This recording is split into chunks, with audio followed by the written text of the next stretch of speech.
about to start in 5, 4, 3, 2, and welcome everybody to Silph Arena.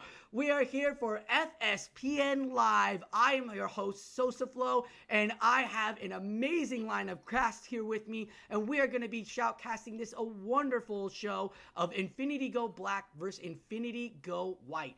This LATAM Emerald Tier of factions has been dominant all throughout the first and now second season, as they are still in Emerald fighting it out, and we have these amazing casters here with me to help us out. So let's introduce everybody all the way from Pallet Town PvP. He's breaking gyms with his World Gym Breaker Productions. His name is FishOnAHeater. You've seen him before. How you doing today, Fish?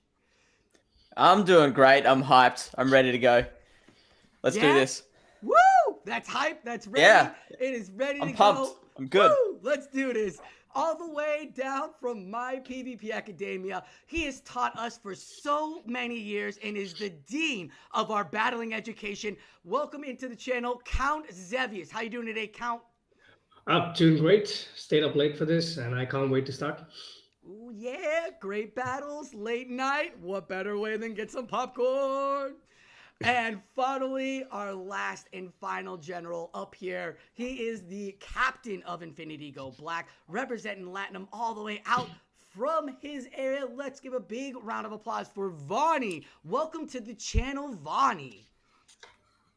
Hey, Sosa. Thank you. Just glad to be here. Really waiting to see all the battle, analyze all the metas, and see both my teammates from both white and black. And what can I say about the Emerald Tier on LATAM? So this battle right here, where you are going to see, is more than just a battle between Infinity Black and White. Both teams right now are on the top of the conference.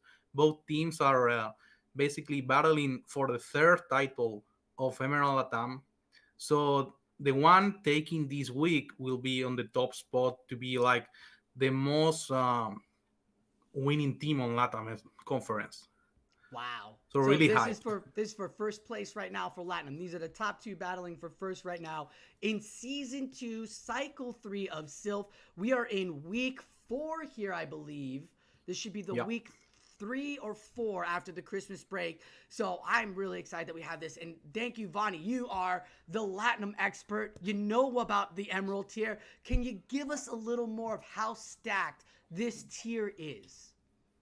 Okay, so for everyone that doesn't know LATAM conference, all the teams here are basically high level. We showed that at Worlds, where all 4 LATAM teams were able to win round 1 and break into the top 8.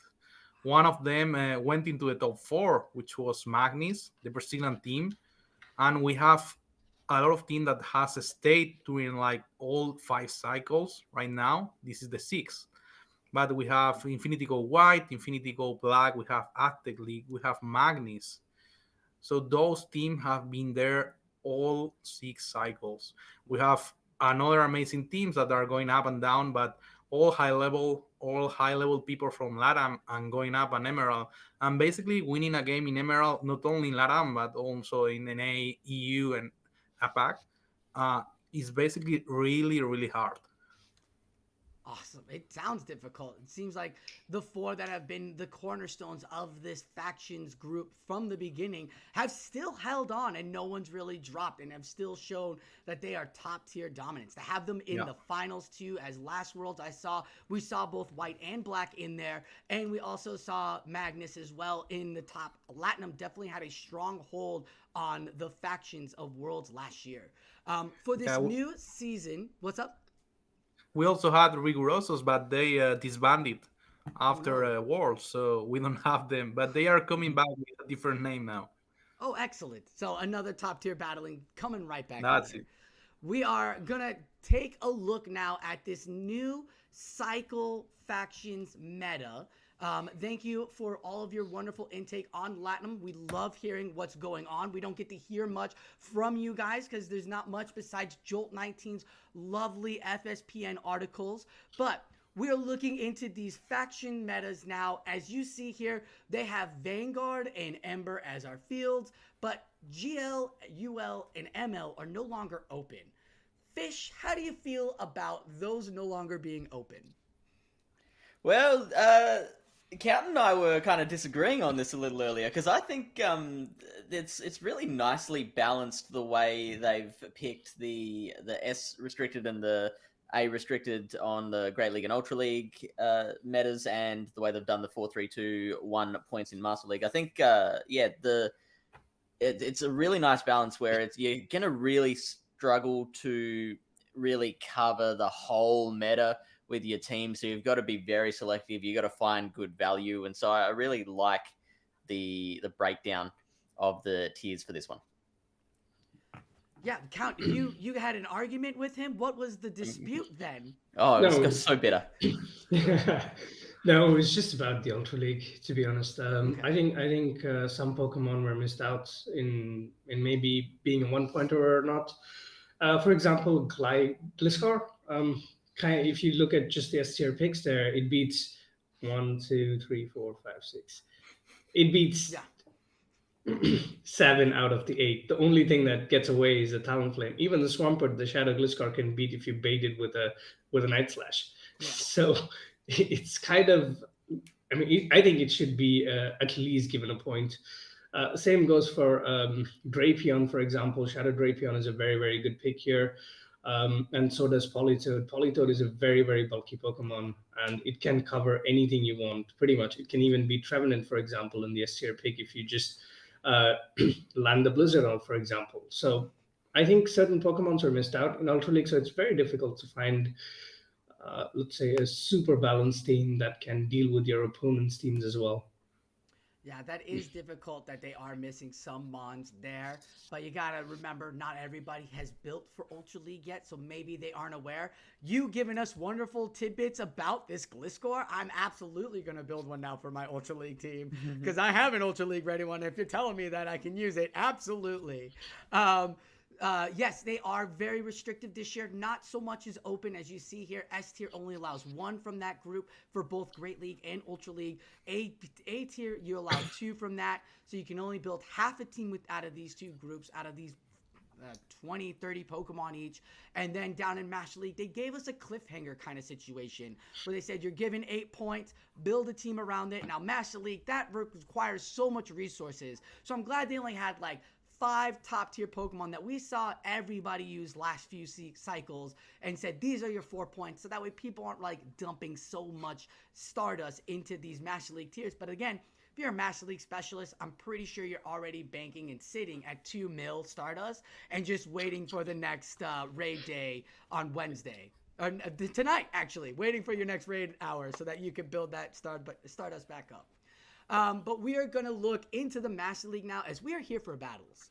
This is a wonderful, wonderful meta, wonderful news cycle that they've given us for factions. vaNNiii and I will break more into the field cycles as we get down into it. But we're going to look at this Master League matchup right now as a few of us, 3 out of 4, have not even gandered or looked at what a Master League team could do. But one of us is the actual supervisor for his team, so he might know. But looking at these teams, you've got Step Z versus the Tarian, and I am just loving the fact you get Megas now are welcomed into this season of factions. So we've got a Mega Blaziken on one, and then Landorus original form on the other. Gentlemen, what are you seeing on these teams that really sticks out for you? Well, personally, looking at the Torians team, I think it has quite a bit of team cup advantage. Mostly because his Gyarados is kind of neutral against let's say, it's not too bad against Step Z's team. That, along with the bulk of Giratina, is going to go a long way into trying to secure this matchup for him because if the Excadrill comes in, then his Giratina, if the Sylveon comes in into the Gyarados, then his Giratina A is kind of free. Also, with this, he could also potentially run a double dragon with Dialga as well on there, or triple dragon in this case. So, could be interesting to see. vaNNiii, you're the specialist. You're the Master League specialist. I wouldn't know if CountXevious is actually giving good advice here or not, but does that sound right? Yeah, I'm really waiting to see if Taurian can use the Basol because the Steph team comp is really good against Basol. Also, the issue for Dorian is Metagross being the only hard counter for Sylveon, kind of alongside with Landorus. But as Abby said, uh, Giratina is really, really underrated in Master League in terms of how bulky it is. Mhm. It can even beat the Charmers because it is that bulky. So we will probably see Giratina and Gyarados at count, as Count pointed out, and we will see how both trainers adapt and which one they are using as the third mon and how they protect each other. That is going to be really interesting. I would love to see the team comps play out.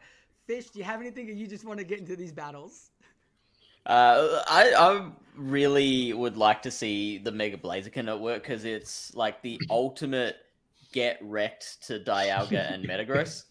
So, yeah, I want to see that work. However, the rest of the Torian's team kind of does match up pretty well against the Blaziken, so I'm not sure how much play the Blaziken is going to have outside of those two picks. Obviously, the Buzzwole there, the Blaziken's going to like, but yeah, other than that, and it's got some hard counters in the Giratina and the Gyarados as well. So, I mean, there's ways to get around that, like a Stone Edge on a Gyarados. That's going to be a shock if that happens, but we'll see how that plays out. We will see how that plays out. We're about to get into that now as FishOnAHeater and CountXevious are going to be in the stadium and talking about what the battles are and casting those, while vaNNiii and I are going to be sitting at the analyst desk and be able to talk to you about what we just saw and who's coming up there as we are going to get into this matchup. Infinity Go Black versus Infinity Go White. LATAM Emerald Tier for Silph Faction FSPN. Game 1. Let's get it underway.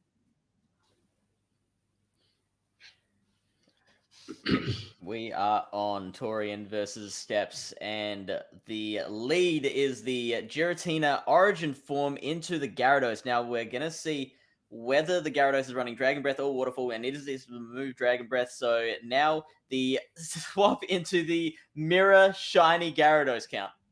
Yeah, this is pretty interesting. It kind of points out that there's no real hard answer to his own Gyarados going into his immediately into his own Gyarados. So I think in this case, you potentially stay in as long as you can and then chip the Gyarados and maybe dip. But here comes the second crunch. Will this get a debuff? Let's find out. And the debuff will be super helpful. It does happen as well. So will that allow him to win the race to the next charge move? Switch is out before that can happen. So that allows this Gyarados to land another crunch, hopefully get a debuff on the Giratina as well. 2 debuffs in a row would be super helpful. Does not happen this time. And that Gyarados has done its job for this battle. Exactly. The Gyarados did his job, did a lot of damage to the opposing Gyarados and also the Giratina. But here comes Giratina A versus Giratina O. This is going to be a Dragon Claw, and we can see how much damage these Dragon Breaths are doing. The Giratina O, even though did not take a lot of damage from the initial matchup, is already in the yellow. Yeah, the only issue there on the other side, though, is that that's a great no-shoot. I was about to say the shield pressure on the Origin side is a lot higher than on the Giratina side, but the Giratina didn't shield that, called that ominous win. So that was a fantastic call, and now this Dragon Claw will take it well into the red. Here's that Mega Blaziken that can counter down the Giratina, which is not something that you get to say very often, but it happens. But it does. But we do know that this Gyarados went out of this matchup with a lot of energy, and it's going to be able to throw these Aqua Tails onto the Blaziken, which are super effective. Throws the Aqua Tail and goes into the Landorus. Landorus, being a ground-type Pokemon, can do a lot of damage to this Blaziken. But we see this Blaziken rocking the Blast Burn, and he is going for the bait. Oh, it's a Blaze Kick. Yeah, so we see it's running Blaze Kick and Brave Bird as its moveset. Brave Bird is just going to wreck so many Pokemon when unshielded. So just going for that Blaze Kick to hide the Brave Bird first. We get the shield on the Stone Edge. We get another Blaze Kick. And so, the Landorus, I didn't see if it had any shields left. We seem to be going for another bait. Yeah, and the second shield comes out. Unfortunately, CMP stops the Blaziken from being able to get out of there, so this Blaziken will now be leaving the battlefield. Yeah, And superpower comes in and takes it out, but unfortunately for this Giratina, it does not have a lot of HP to play with, and it does go down. Whatever this move is gonna be enough to take out this Giratina, even though it's resisted. so That that was is game one. that was one a heck of an action. Unfortunately for the Blaziken, it had no play whatsoever against that team of three. Yeah. Yeah, so we didn't see the Dialga or the Metagross, which is exactly the two things the Blaziken wants to see. Yeah, so the choice of Brave Bird there, it's obviously going to, destroy Buzzwole and its children. I get yes, it's a good move against. Is it the best move against the Giratina or say the Landorus, or is Stone Edge better there? Landorus Brave would be better. Brave Bird Here would be better. comes another neutral matchup, and immediately going into his Blaziken, the Dialga, being very clever, does a few more Dragon Breaths, and then goes into a really, really hard check for this Blaziken. Blaziken getting a wee bit too greedy and then not throwing in energy, so it has to shield up this Aqua Tail from the Gyarados. Yeah, and Steps has not seen the other move on the Blaziken yet, and still won't because it is another Blaze Kick. So really hiding that Brave Bird, and we still get the shield. So the baiting game has been strong on this Blaziken side. Now we finally get the Brave Bird. Is this going to go through, or will we get another shield from All Steps' right, side? We get the shield. the Protect Shield does come up, but unfortunately for Stepsy, this is going to be a huge farm down for Gyarados. And as we discussed earlier, this Gyarados is so bad for Stepsy's team that giving it this much energy, it's going to get the shields back. And here comes the first crunch. Will it get a debuff? It does not. Torian has been absolutely lucky with these crunch debuffs and not getting a single one through the whole three crunches that he's thrown so far. Yeah, the Torian choosing, Steps not shielding that second crunch. Now it's gonna just take that damage and bring in the Sylveon. So Sylveon in the back with one shield in hand. So it's gonna really need that against that Dialga. Let's see how this plays out. Yep. Whatever moves Sylveon can throw the Dialga is neutral because yes, Charm is super effective against a Dragon type, but unfortunately because of it being part Steel, it's not doing as much damage as it should.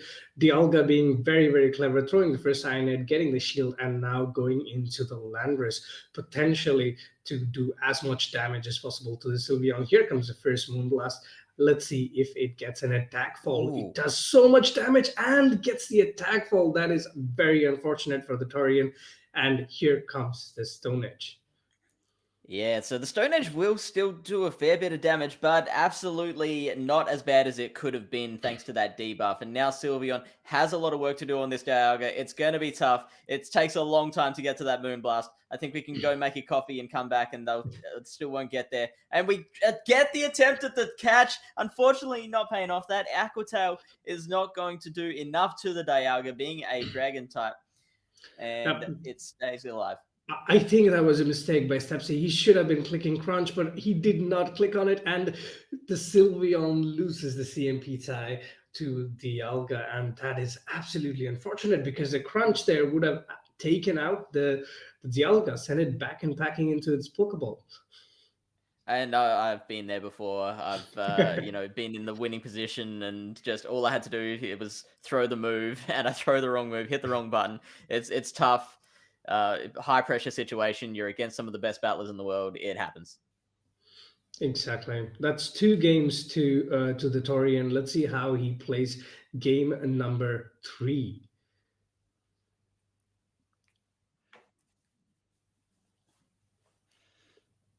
All right. So Steps and Torian. The Infinity White is Oh up my 2 god, to he's 0. Oh boy. not catching a break with these leads. This is absolutely the worst nightmare for Blaziken in the opposing team. And the Gyarados is putting in a lot of work, tries to catch and move, goes into the Kyogre, but you can see that Torian is absolutely maximizing whatever damage he can do with his Gyarados because the waterfalls do not do a lot of damage because it is also water type move against a water type Pokemon. Here comes the first crunch. Let's see what he does. Will he try to catch it on the Dialga? No, going for the second crunch, and Step C not pulling up that Protect Shield. Yeah, so the Kyogre can tank it. Can it get to a Thunder? It can. Oh, and what? That's a catch. That's Torian going, this is how you catch a move, Steps. Look at this. So that Thunder would have taken out that Gyarados, but not to be. So the Kyogre's just going to do as much waterfall damage as it can to the Metagross before the Metagross bullet punches its way down. So now Giratina comes out and has to do as much work as it can to take out this Metagross. Yep. Metagross can do a lot of damage with these Meteor Mashes against the Giratina. Yes, these Shadow Claws are adding up, but Metagross did end up with a lot of energy. So now there is a absolutely loaded Giratina. Let's see what the Torian does. Will he come in with the Gyarados, or will he reveal his third Pokemon? He does reveal his third Pokemon, and it is a Landorus. Here comes the first move from the Giratina. Steps loving going for those baits, and Torian loving to call them as well. So that's another bait from the Giratina that has gone unshielded. We see another charge move here. I didn't see whether that was another bait or that. No, it did go for the Ominous Wind. This time we do get the shield. So now we are one shield apiece. The move from the Landorus coming in, this will be a Stone Edge, which will take the Giratina quite low. And now it's got the races on to get to the next charge move. Another catch! The Gyarados coming in, taking that damage. Oh my god, this might not be the smartest move there, because the Gyarados is now gone. That is a lot of work for the Landorus to do, and it is a Blaziken with totally in the green. Here comes the first move. Will this be a Stone Edge, and will the Blaziken shield it? It is a Stone Edge, and it is shielded by the Blaziken. All the Blaziken has to do now is to get to 2 moves before the next Stone Edge comes in. Was that a CMP? No, it was not a charge priority event. Here comes the next Blaze Kick. And the Blaze Kick should get the job done. It does win CMP. And the Blaze Kick, I mean, I think it should take it out, right? This should finish the job. Blaziken saying, you doubted me. You doubted me. I'll finish this match off in style. And Infinity Black get 1 point back on the board. All right, let's get back to the analysts. Let's see what vaNNiii and Sosa have to say about these amazing matchups that we just saw. I would like to slay that Mega Blaziken came to everything and kind of did an okay job. Whoops, we got the next matchup up. Whoops, that's the wrong card. There we go, the Master League card. vaNNiii, what did you see from your teammate, the Tarian, calling all those baits? What else did you see from your battler there? So yeah, the man really counted every single fast move and was able to catch several moves during the game, which was amazing. We have seen a strong plays from both sides. We have seen the Blaziken all day long, and we have seen obviously the Gyarados on both sides. It was the most neutral pick for both. Game 3 came down to a CMP. Game 2 came down to Steph not hitting the crunch and misclicking on the Aquadale. And basically all games came down to the wire. I saw that too. He had the crunch ready to go, but threw the Aquatail instead, and the crunch would have taken out the little bit of help for Steps that he needed that was just left there on the Tarian. But great catches by both of them. They were like, you catch me, I'll catch you.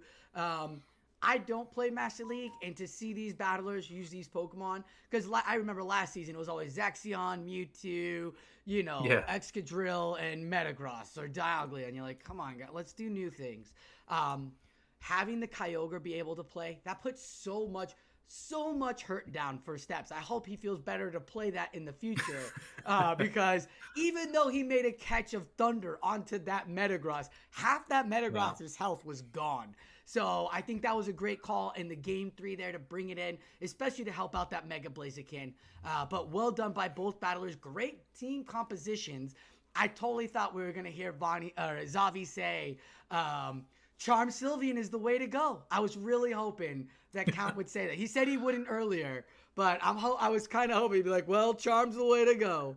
But that is our Master League. Infinity White up 2-1 on Infinity Black. And we're going to get into our Ultra League now. Again, this is S tier at 1, A tier 2, and then 3 Pokemon up outside of that. And there's that Gliscor that Yeah. Zevi was talking about, the Count was talking about. We also see some Jellicents, some Gobalions. vaNNiii, what do you see here from these teams? So that Gliscor that Khan was saying before will be actually really important. Basically, can beat all but Warren, and that means we will get to see the Warren from the other side because otherwise that Gliscor will go nuts. Yeah. So we probably get to see the Cresselia because I can see Bestimac having a strong answer, a dark type, to stop that one. Mm-hmm. And probably they will try to fill that with some neutral picks. Maybe we get to see the Venusaur because other than Gliscor, Venusaur can take everything down. He has to be careful with the future size from Cresselia. And Cresselia obviously need to shield because you don't appreciate frenzy plans from Shadow Venusaur. No. No, this does not. I do like that Gliscor. I think that'll open up to protect the wall rain. Bestie Max might bring out that Pidgeot or Charizard to kind of put some extra pressure down on both Galvantula and Scrafty. Plus, you've got also that blast burn damage for the Cresselia if you see it. You've got weather dances to debuff, maybe you lead.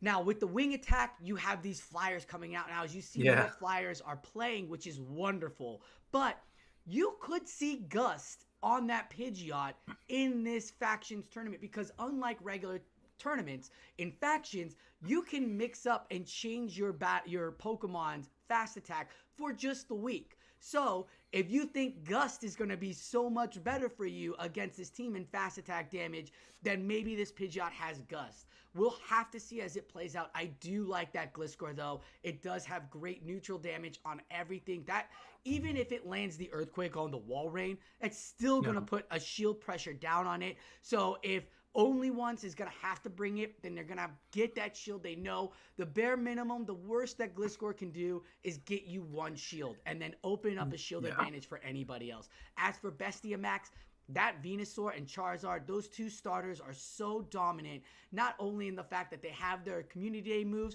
they just take everything and you can Dragon Breath, Wing Attack, Fire Spin on Charizard if you want. You don't have to go always for Frenzy Plant. You've got Sludge Bomb on Venusaur, so much to play around with. Yeah, Charizard has now plenty of options. The thing from Bestia Max team is that Warren is the answer to Gliscor, but basically only one has answer for Warren all day long.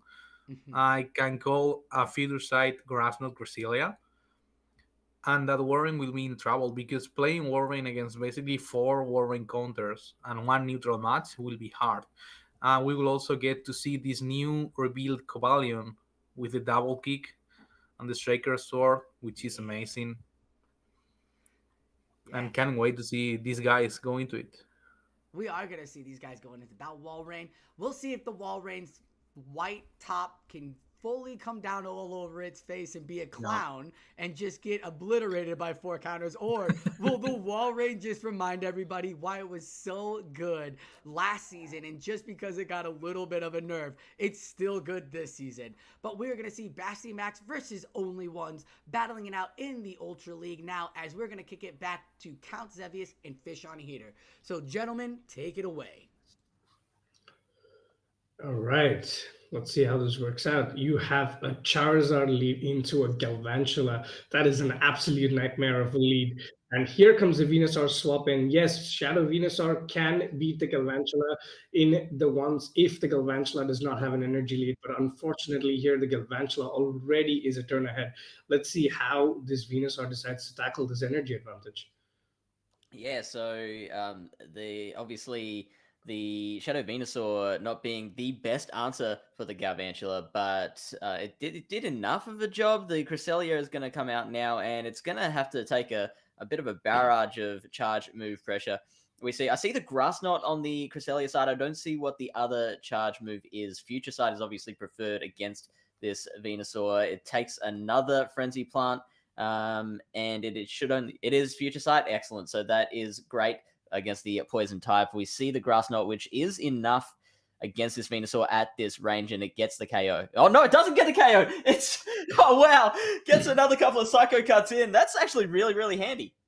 Exactly. The Cresselia did undercharge that, and now going for this Future Sight, this will do a lot of damage to the Charizard if unshielded, and the Charizard does pull up the Protect Shield.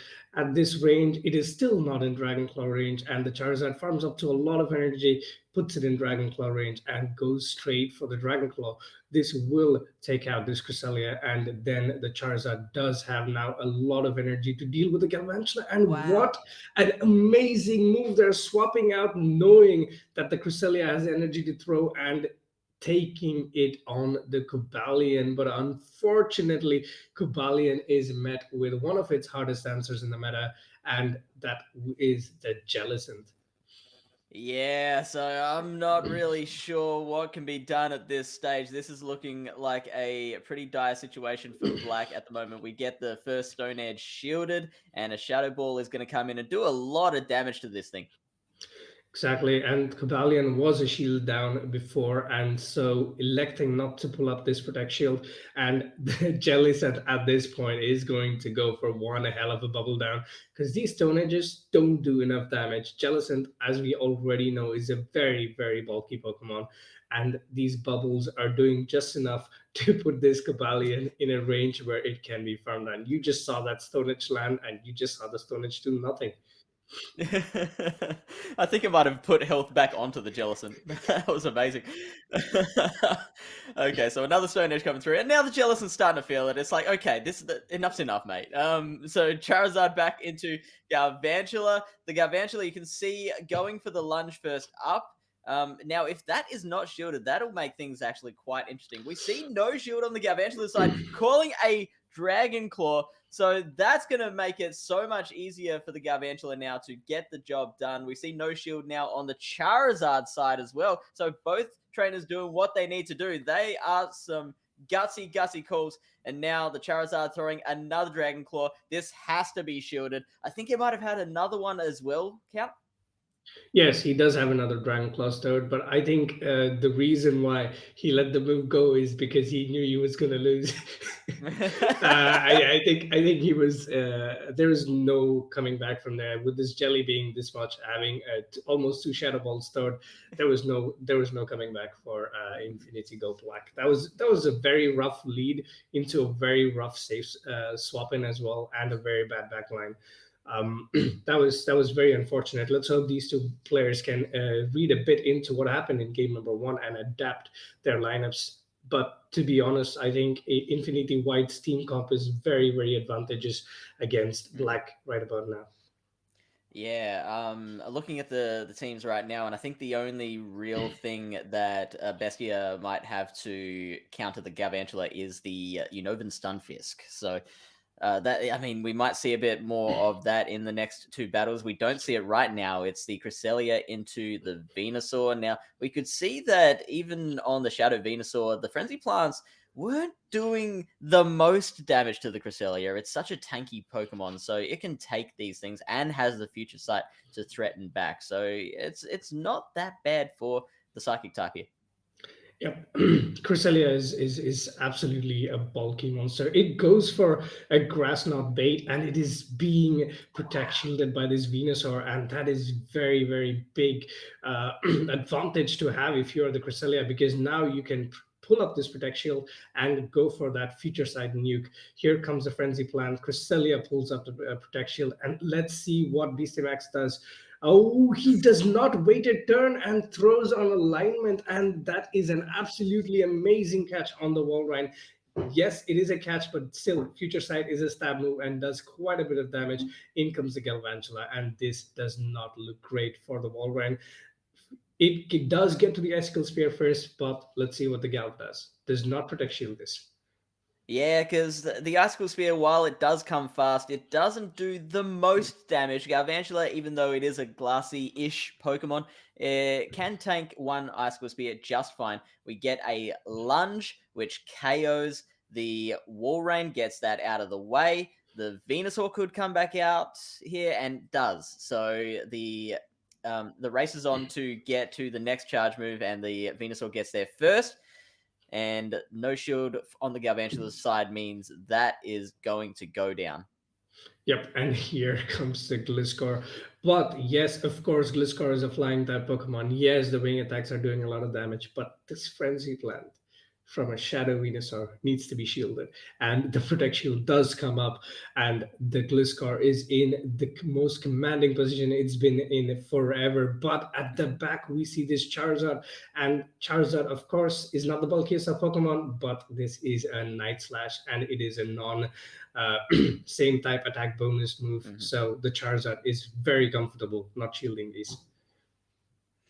So now it's just a game of chip away. That Gliscor is going to get to those Night Slashes very, very quickly. And wow, we are seeing some World Series catches right now. The Blast Burn that normally does so much damage to everything is going to land on a Pokemon that, it's obviously there's no use for it on white side anymore, I guess, because the Gliscor is now going to just take it from here. Is going to just come in and say, I got this, I'm the cleaner, let's take care of this all from here. So the Blast Burn, doesn't take that Gliscor out, but the cleaner got cleaned. Yeah. The Gliscor does not survive that barrage of Blast Burn energy.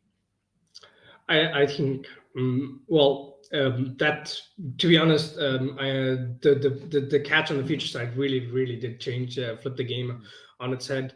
Waiting a turn there would have given him the perfect opportunity to make sure that the game was done and dusted. But, well, it's happened. And he could have also thrown one more Volt Switch onto the Walrein before throwing. But this is a great lead for Galvantula onto the Pidgeot, and well, let's see what happens. Swap it into the Venusaur again, but this time immediately going into the Gliscor, knowing that the Gliscor has a very bad matchup against the Pidgeot, and it's gonna be in one hell of a pain now because these Frenzy Plants are gonna hurt. But advantage Gliscor. Yeah, so it's the Gliscor does tank the Frenzy Plant. Now the Venusaur might even be tempted to farm this thing down. The Gliscor going straight for the Earthquake, trying to just Hail Mary this, and the Venusaur does not shield.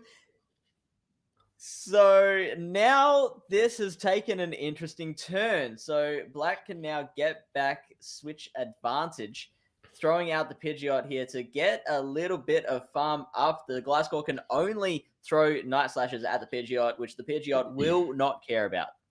Yep, but Pidgeot getting energy is huge for White because of the fact that it does have one nuke move and a debuffing move. The Galvantula has to respect the Brave Bird if it wants to continue staying in maintaining its advantage position, and it does pull up the Protect Shield. Is this a Brave Bird? No, it's a Feather Dance. It does debuff and goes into the Cobalion, and here comes Galvantula. You debuff me? No, I debuff you. Well, the Galvantula's debuff is only one stage, so look at that. A double resisted bug move that has been double debuffed. People have been asking since the dawn of time, how much damage does that do? There's your answer. So Cobalion now has to deal with the Cresselia, which the future sites will be neutral against the Cobalion, and that Stone Edge being debuffed by the Lunge, not doing much damage at all. So we are just seeing a lot of moves coming in and doing not much damage at the moment. Future Sight will have done a fair amount of damage, but that is shielded. Yeah, very smart play by Cobalion, but I think at this point, both players are trying to run down their clocks. Here comes the next Stone Edge. Again, Cresselia being the bulky monster it is, usually, even if it's not debuffed, you would not want to shield the move. But now that the Cobalion is debuffed, you're just more than happy to let these go. Here comes a future side. This is neutral, but it is same type attack bonus with the Cresselia, and it's going to do quite a bit of damage. That's about 40%. In comes the swap into the Pidgeot, and immediately going into the Galvantula. It puts the Galvantula in a very tricky position, because here comes the Brave Bird. Will the Galvantula It shield? is happening. And that Oh, is last an second. amazing shield in the Oh. last second, and this will be a farm down for the Galv and a very, very big uphill climb for the Cobalion. In comes the Cobalion, and oh, it's a lunge. Oh no. Oh no! Yeah, more debuffing happening. I mean, I don't know if a Stone Edge KOs from here when it's debuffed. I mean, super effective, and Galvantula is glassy, like we said. So I'm thinking it will. Let's see, and that does take it out. But then here comes Cresselia once again, and here comes the future sight. This will be another point on the board for Infinity White. Yeah, that was. I mean, it started really well, right? Like Infinity White did have a team comp advantage, followed up by some really, really good leads as well. That's amazing team comp by both players, and very, very well played. Off to the Analysts. Off to us, indeed. Very well played by both battlers. Yes, we talked about that Gliscor being a thing, and that no shield Earthquake game 3 to take that Venusaur off the table was the key for game 3. Game 1 was a little RPS. They did a lot of catching. And game 2, you saw the catch, but it actually didn't even matter. The Blast Burn from Charizard came, took out one Pokemon, and destroyed that Gliscor. So even though there was great catching, didn't even matter. You ended 4-2. vaNNiii, what did you see here from this matchup? So yeah, you say game 1 was RPS, hard dominant, but by only one. Game 2, on the other side, we saw a really good catch by Bestiamax with the Wall Rain when Cresselia was about to hit the future side on Venusaur, and that probably gave him the match because he saved Venusaur and he forced the Galv out. We also saw how Charizard has improved quite a lot with the new wing attack. But at the same time, he has a hell of a matchup now against the Galv because has no longer Fire Spin, so that stab and super effective attack is no longer there. Yeah, so, I was intrigued to see it get out immediately because it doesn't have that effect anymore. That's it. But yeah, wing attack is too OP right now. You can't not use it, So yeah, the Galv has a more dominant matchup, but as you saw, the Charizard Blastburn hit like 50% of Cresselia, then also killed the Gliscor. I mean, if you let Charizard with shield or energy advantage, that Blastburn would literally kill almost any mon in the meta. Yeah, it's such a strong move. Blastburn, Frenzy Plant, and Hydro Cannon are 3 of the strongest moves. And I thought they were gonna nerf Blastburn after they nerfed Hydro Cannon, and they didn't. Thank God, because they didn't. Yeah. Fire needs still so much help. If you took out Blastburn, all the starters are just useless at that point. Yeah, almost any type is getting revealed now. So we can think of Fire getting, I don't know, some good fast move now, like a very good Fairy Wind or Wind Attack got revealed. We might get some new Ember move, That would be really good for CountXevious, for example. That would be, oh my God, if they made Ember a Mudshot clone like Fairy Wind, forget about it. Forget about it. Fire would be everywhere. Fire would be so good. An amazing battle here from these Ultra League Masters. As we saw, almost everything got played from both players. It was a very uphill match from Bestiamax, but it looked like Only Ones had it under control. That Galvantula was so strong. So GG's to both battlers. Let's take a nod to talk about Cresselia's health there, because that's one tanky Pokemon. If you need a UL Pokemon and a legendary, go with Cress. Great coverage all around. And so we're going to get into our last league meta, FL meta, that is the Great League. You can't call it Open Great League anymore. This is straight off of Silph page. You can't really call it Open Great League because it's not open. There's restrictions. But looking at these matchup, you got Polisha versus Ace Lee to Sky. Oh my God. I'm fangirling out here now too, because I've seen Polisha played so much, so I'm excited to see her play against a battler who I know is a top tier battler in Ace. And wow, these teams are really fun. You got Polisha rocking the Umbreon, Lantern, Ninetales, Medicham, Jumpluff, and Frostlass. And Ace down there, the Surfetch, Poliwrath, Jumpluff, Alolan, Ninetales, Registeel, and Kofa. Yeah. vaNNiii, what are you seeing out of these two lines?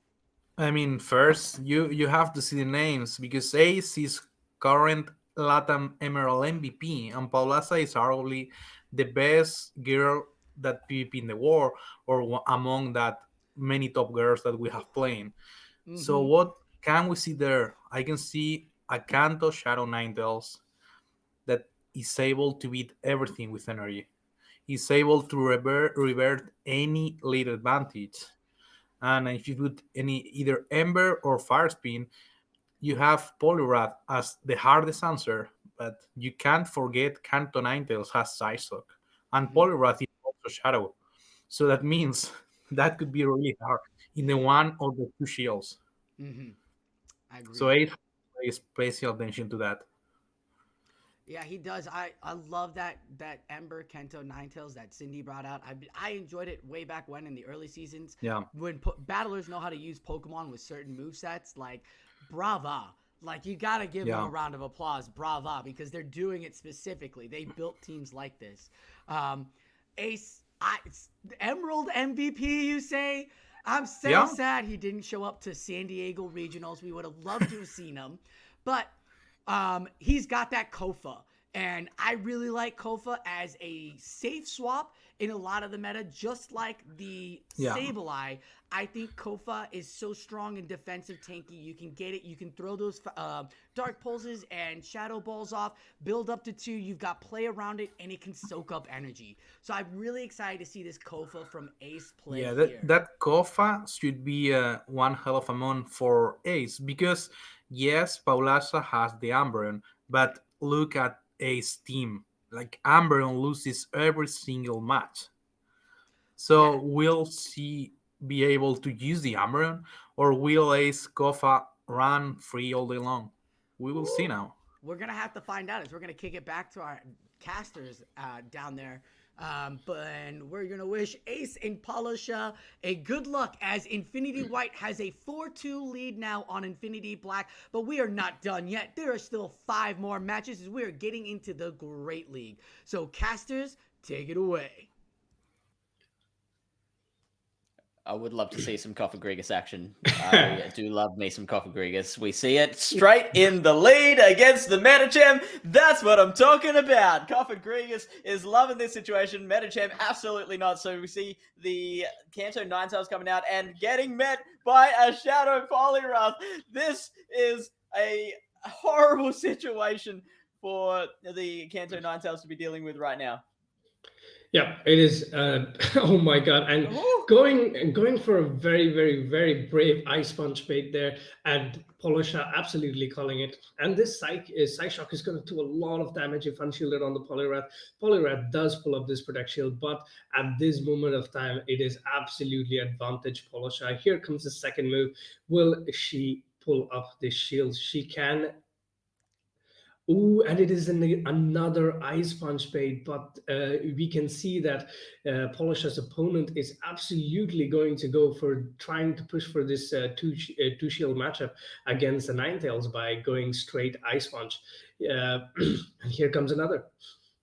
Yeah, so you remember that thing I said about this not being a great situation for the Kanto Ninetales? Then suddenly the Poliwrath has used 2 shields and to maintain switch advantage. So that's an amazing outcome. So the Medicham coming back out and is now going to get up a fair bit of farm before taking out that Poliwrath. Hopefully it can then use some of that to try and turn the tables against the Cofagrigus that you know is coming back in. We see another Ice Punch taking just a little bit extra damage, so hiding that second move so that they don't have that information for the other 2 battles. Yep. And it is continuous ice punches, but it is a dynamic punch on the Poliwrath. Wow. Medicham already in the yellow, but here comes the Umbreon, and it is met with a Registeel.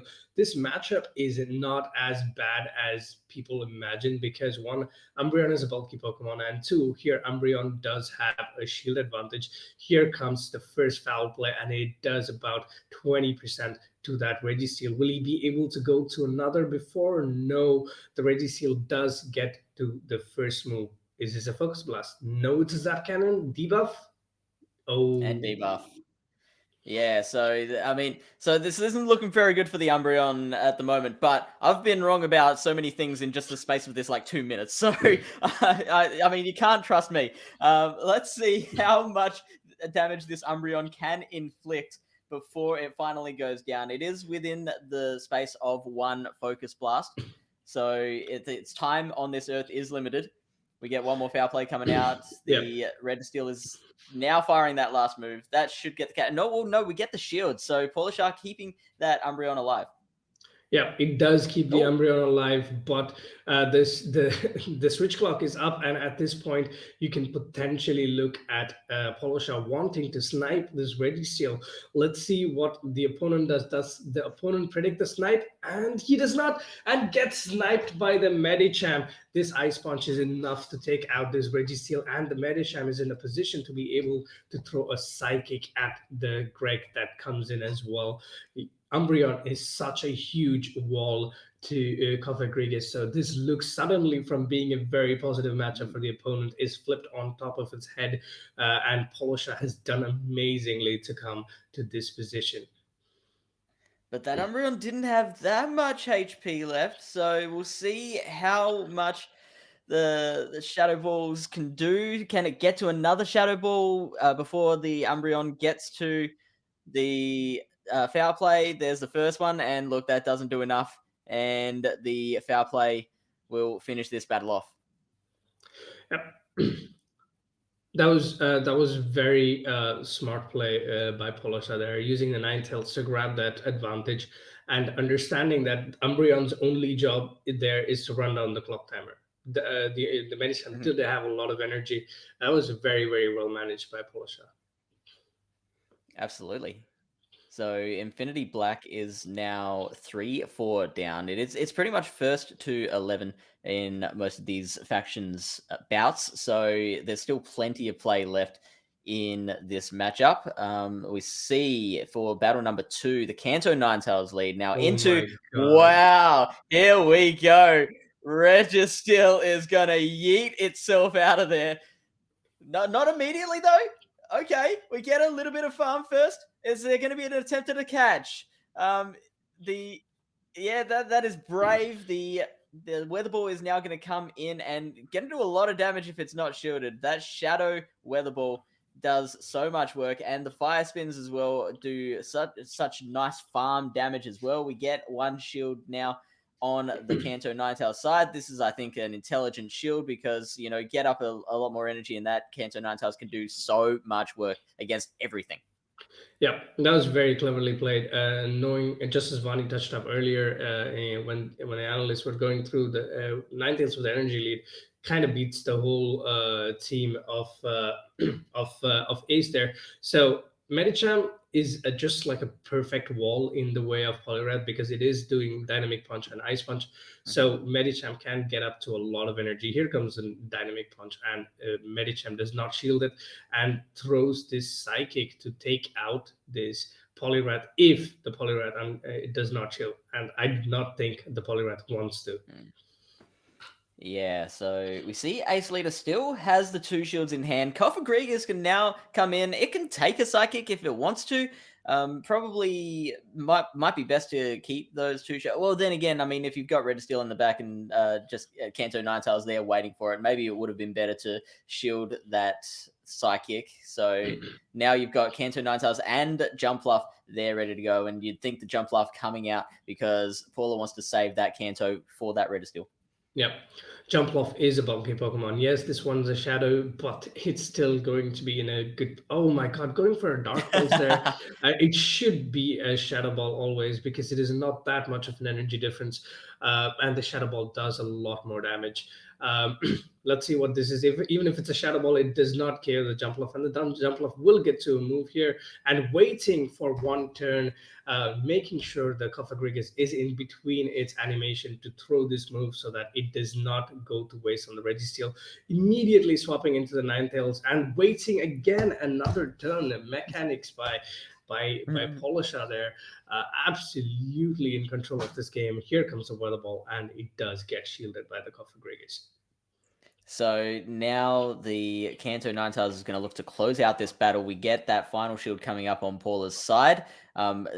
Depending on how much energy this Coffer has, like how close is it to another move? I mean, it's certainly not going to get there because that Weather Ball is going to come in and nope it.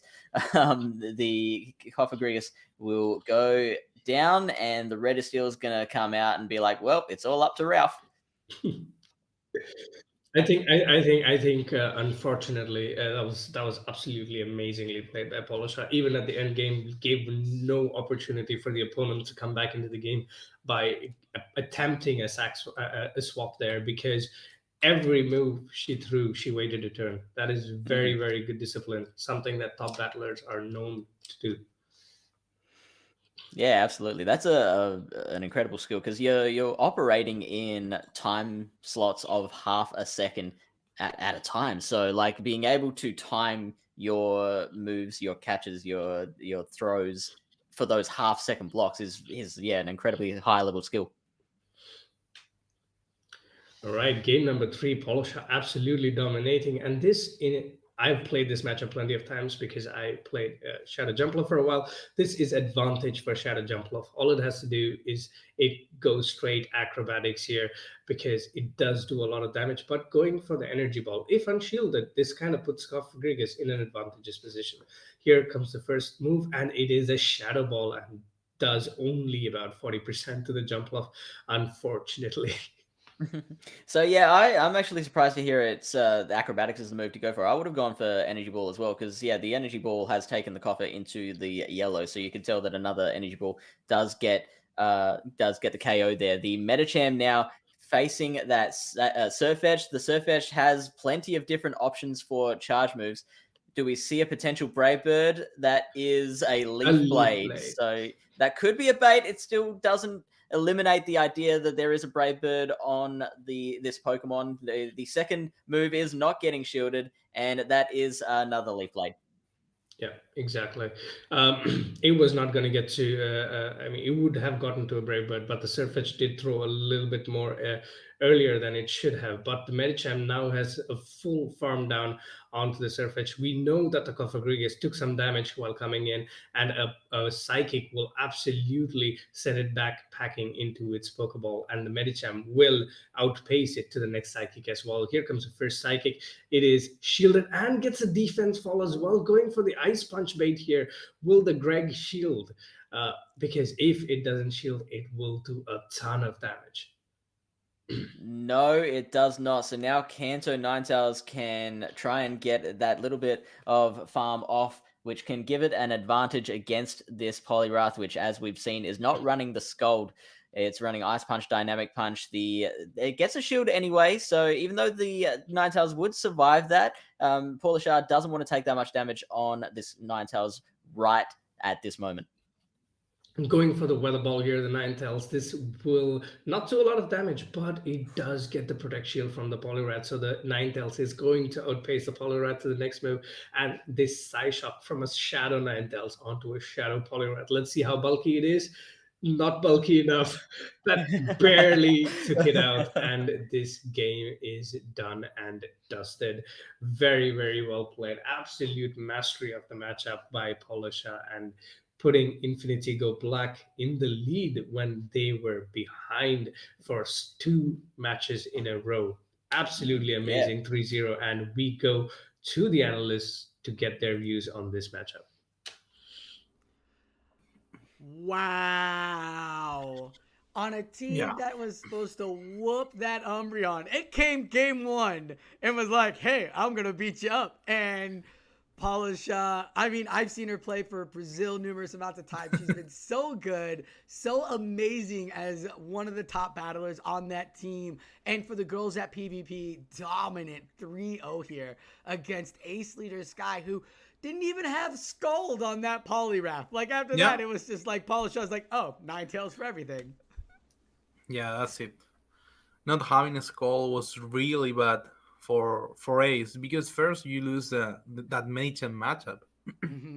You can't pressure Machem if you have the skull, Oh, but he didn't have skull. So when he safe swap into the Poliwrath, that was really bad because Machem can tank all day long, and also he was also losing the debuff chance yeah. on the Ninetales. But the thing is, he was running uh,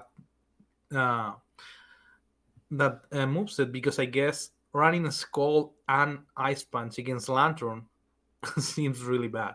And he needed the Ice Punch because the Yampluff was really important for Paula. But we saw how the Canton Ninetales is able to revert the match against Poliwrath, fire Mm-hmm. against water, and the fire type wins. Hold on, can we have that fully said again? Fire versus water. Water type or fire type wins. Excellent. Yeah, That's great. Everybody take note to that. Put that down. Fire super that's it. effective against water. Is Make sure to bring all your that's fire Pokemon now. forget everything you have learned about types. Throw that out. You got your Swamperts now covered by Heatmores. Like, don't worry. Heatmores have got you covered on those You will Swamperts. see Charizard beating Swampert now in Great League. Yes. Finally. Don't do that, folks. Please. We're just joking. um, this was a wonderful Yeah, matchup. but I talked that's to it. Ace too because I sat there and I was like, why are you not throwing that Yeah, Focus Blast onto that Umbreon? And I was like, bro, what's going on here? Well, and he had Flash Cannon for Frostlass. And I was like, that's okay, that's understandable. Um, because he thought Frostlass would come. Because if you look at the team, it was it. Yeah, Charmtails plus 3 other things that beat Umbreon. So he was like, she's not bringing it. But Polisha, she brought it. yeah. She She brought it, used it played game around one. it, That's it. played against you, fool. So But yeah, doesn't matter if the Pokemon loses to 5 of them. I don't know if you've learned that with the Ember yet. You can find a way to make that one Pokemon who has at least 1 or 2 win cons win it out. Because if those are the 2 Pokemon that they have to bring, then your one Pokemon looks amazing. that's. I mean, she went for the perfect ABC comp. Mm-hmm. She went with the Medicham lead against the Kofa. She sent the Canton Ninetales because she knew Canton Ninetales can get the lead back against anything, and she put Amber in the back. She was waiting for that Kofa, and she got it. That Yep. was a masterclass on how energy advantage can turn any matchup. Take notes. Go ahead and rewatch this battle matchup. Clip it. Take vigorous amounts of analysis. Start breaking it down. Because that is how you play. And Polisha showing up so dominantly, getting 3 wins here for Infinity Black, giving them the lead now before we end the league, the FL version of Factions, which is the Factions League. So Great League, Master League, and That's Ultra League are done. These battlers, these specialists here have been wonderful. We're going to kick it into the fields though now, and I want to talk a little more about the fields with you, vaNNiii, because we didn't get to talk much about it when we talked about the That's metas and all that stuff.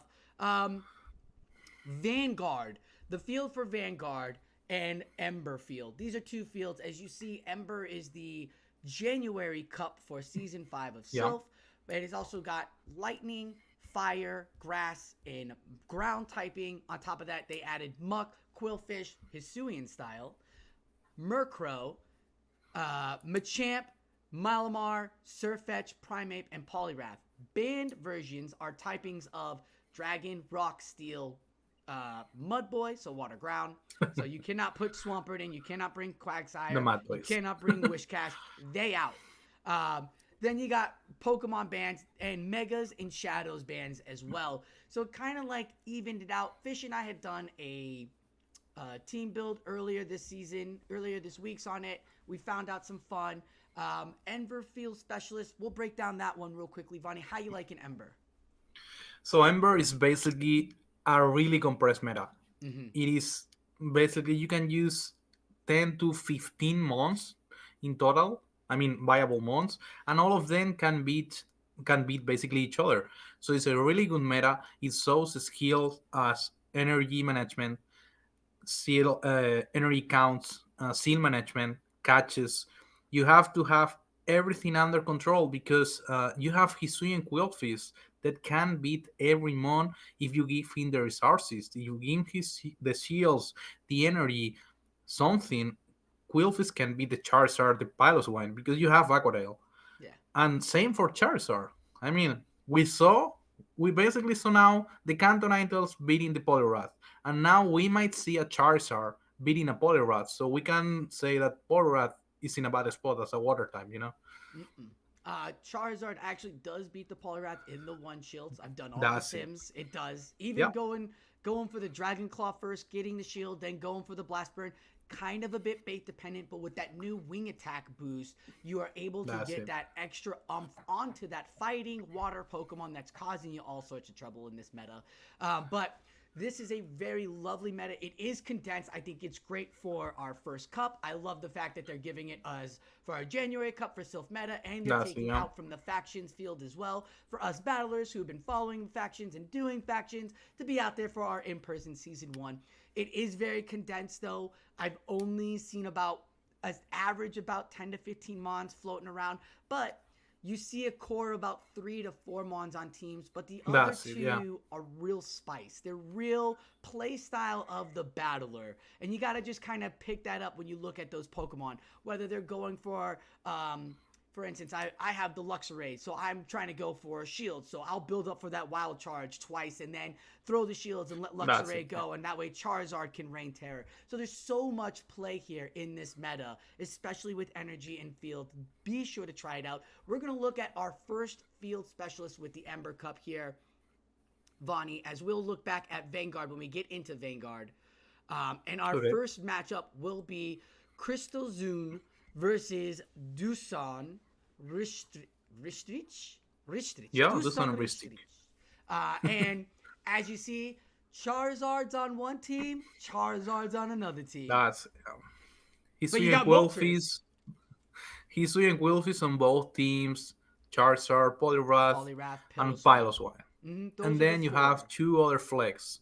Okay, you can also see not everybody running that core of 4 months, but they only use three, like Poliwrath, Charizard, and Hisui and Quillfish. So that allows a lot of people to run electric mons as Electivire or Gallop. So in this scenario, we have the Moltres and the Alolan Marowak as double fire types. They are really different. The Yeah. Moltres ability with a new wing attack with sky attack Yeah. is amazing because if that sky attack is able to hit the Poliwrath, that's another fire type beating another water type. Whoa, calm down. We're going to get people thinking that fire actually beats water types around here. I mean, the thing about the Moltres is that you also have the ancient power, so you can chip down the Pylos one. You can chip on the Charizard because you basically one shot the Charizard, Mm-hmm. and you can chip also on the Alolan Marowak. Yeah. So that's a really interesting moveset. So Moltres might be a sleeper in this cap. Moltres is a sleeper in this cup. I loved it. It's top 5 on PV Poke because of Yeah, the ancient power, because you get to put that super effective down onto Piloswine, and you pair that up with the Hisui and Quillfish, right? You just spam off Aqua Tails on that Piloswine or anything else, build up for the Shadow Ball, and you're pretty good. I do love the fact that both battlers brought the 4 and that we see 2 different playstyles with the Electivire, which is a core breaker with the Ice Punch and the Wild yes, Charge again, against the Piloswine, the Charizards, and the Poliwrath. So as a core breaker, Electivire, but it is squish. It doesn't want to see a yeah, move. So there are things here that you can find ways to work around it. Even though it's a core breaker, those Pokemon can still make the moves in order to have whoever reign in the back. yeah. That's it. The thing about the Electivire is that the Poliwrath Charizard core went too popular, so people decided to start running electric. So Hmm. Electivire is also able to hit Ice Punch on that ground types. like Gligar, like Runerigas. So that's really important because you don't want to be literally walled by something. Yeah. So Electivire has the resources. On the other side, Electivire is literally glass. So it can be chipped down by almost anything. I mean, Anything. that Runerigus could like basically farm down the Electivire and literally let all the moves because the Ice Punch are not killing. And then you have to basically tank Shadow Balls. Well, we're gonna see if you can tank Shadow Balls or not, as Crystal Yeah. Zoom is gonna keep the 5 for black, and he's gonna be fighting against Dusan with the 4 in Okay, Infinity so White. As that's Duhasa, uh, another Dusan. fun point about this match is that both these guys are the MVPs right now of the cycle, but both of them are 8-1 in Emberfield. So this was the MVP's matchup. I am so excited to see. I'm going to get my notebook because I've got a tournament this weekend, a live person tournament. Let's go down to the casters as I'm going to take notes down there on these battles here. So it is 5-4. Infinity Black has the point up, but we've seen it switch back before. We'll see if Infinity White can get that back or if Infinity Black can keep their strength and their stronghold against them. Casters, take it away. Yeah, you're right. You heard them. This is the matchup of the century, and it's straight away a good start for White, who is leading the Poliwrath into the Quillfish. Now, the Quillfish does have that Shadow Ball, which can hit a Poliwrath for a decent amount of damage, but the Dynamic Punch comes out first, and revealing that Dynamic Punch straight away, the Poliwrath does have different options with charge moves, revealing that it's got that Dynamic Punch, which is shielded, and now the Shadow Ball is going to come through and will do a lot of damage. It could come close to KOing, but we get the shield on the other side as well.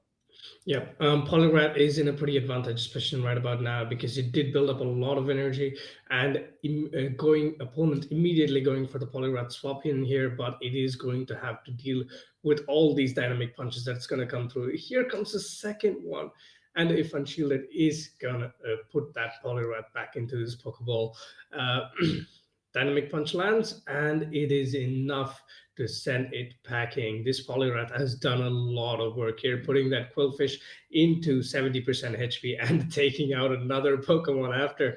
And here comes the Quillfish Mirror. Yeah, so the first Quillfish is down to half of its HP, so the second Quillfish does have the advantage there. The Charizard on Christo's side is not going to find this matchup particularly comfortable when the Quillfish on Dusan's side has so much HP. So the black Quillfish does have to do a fair bit of work before that Charizard can finally come in. Yep.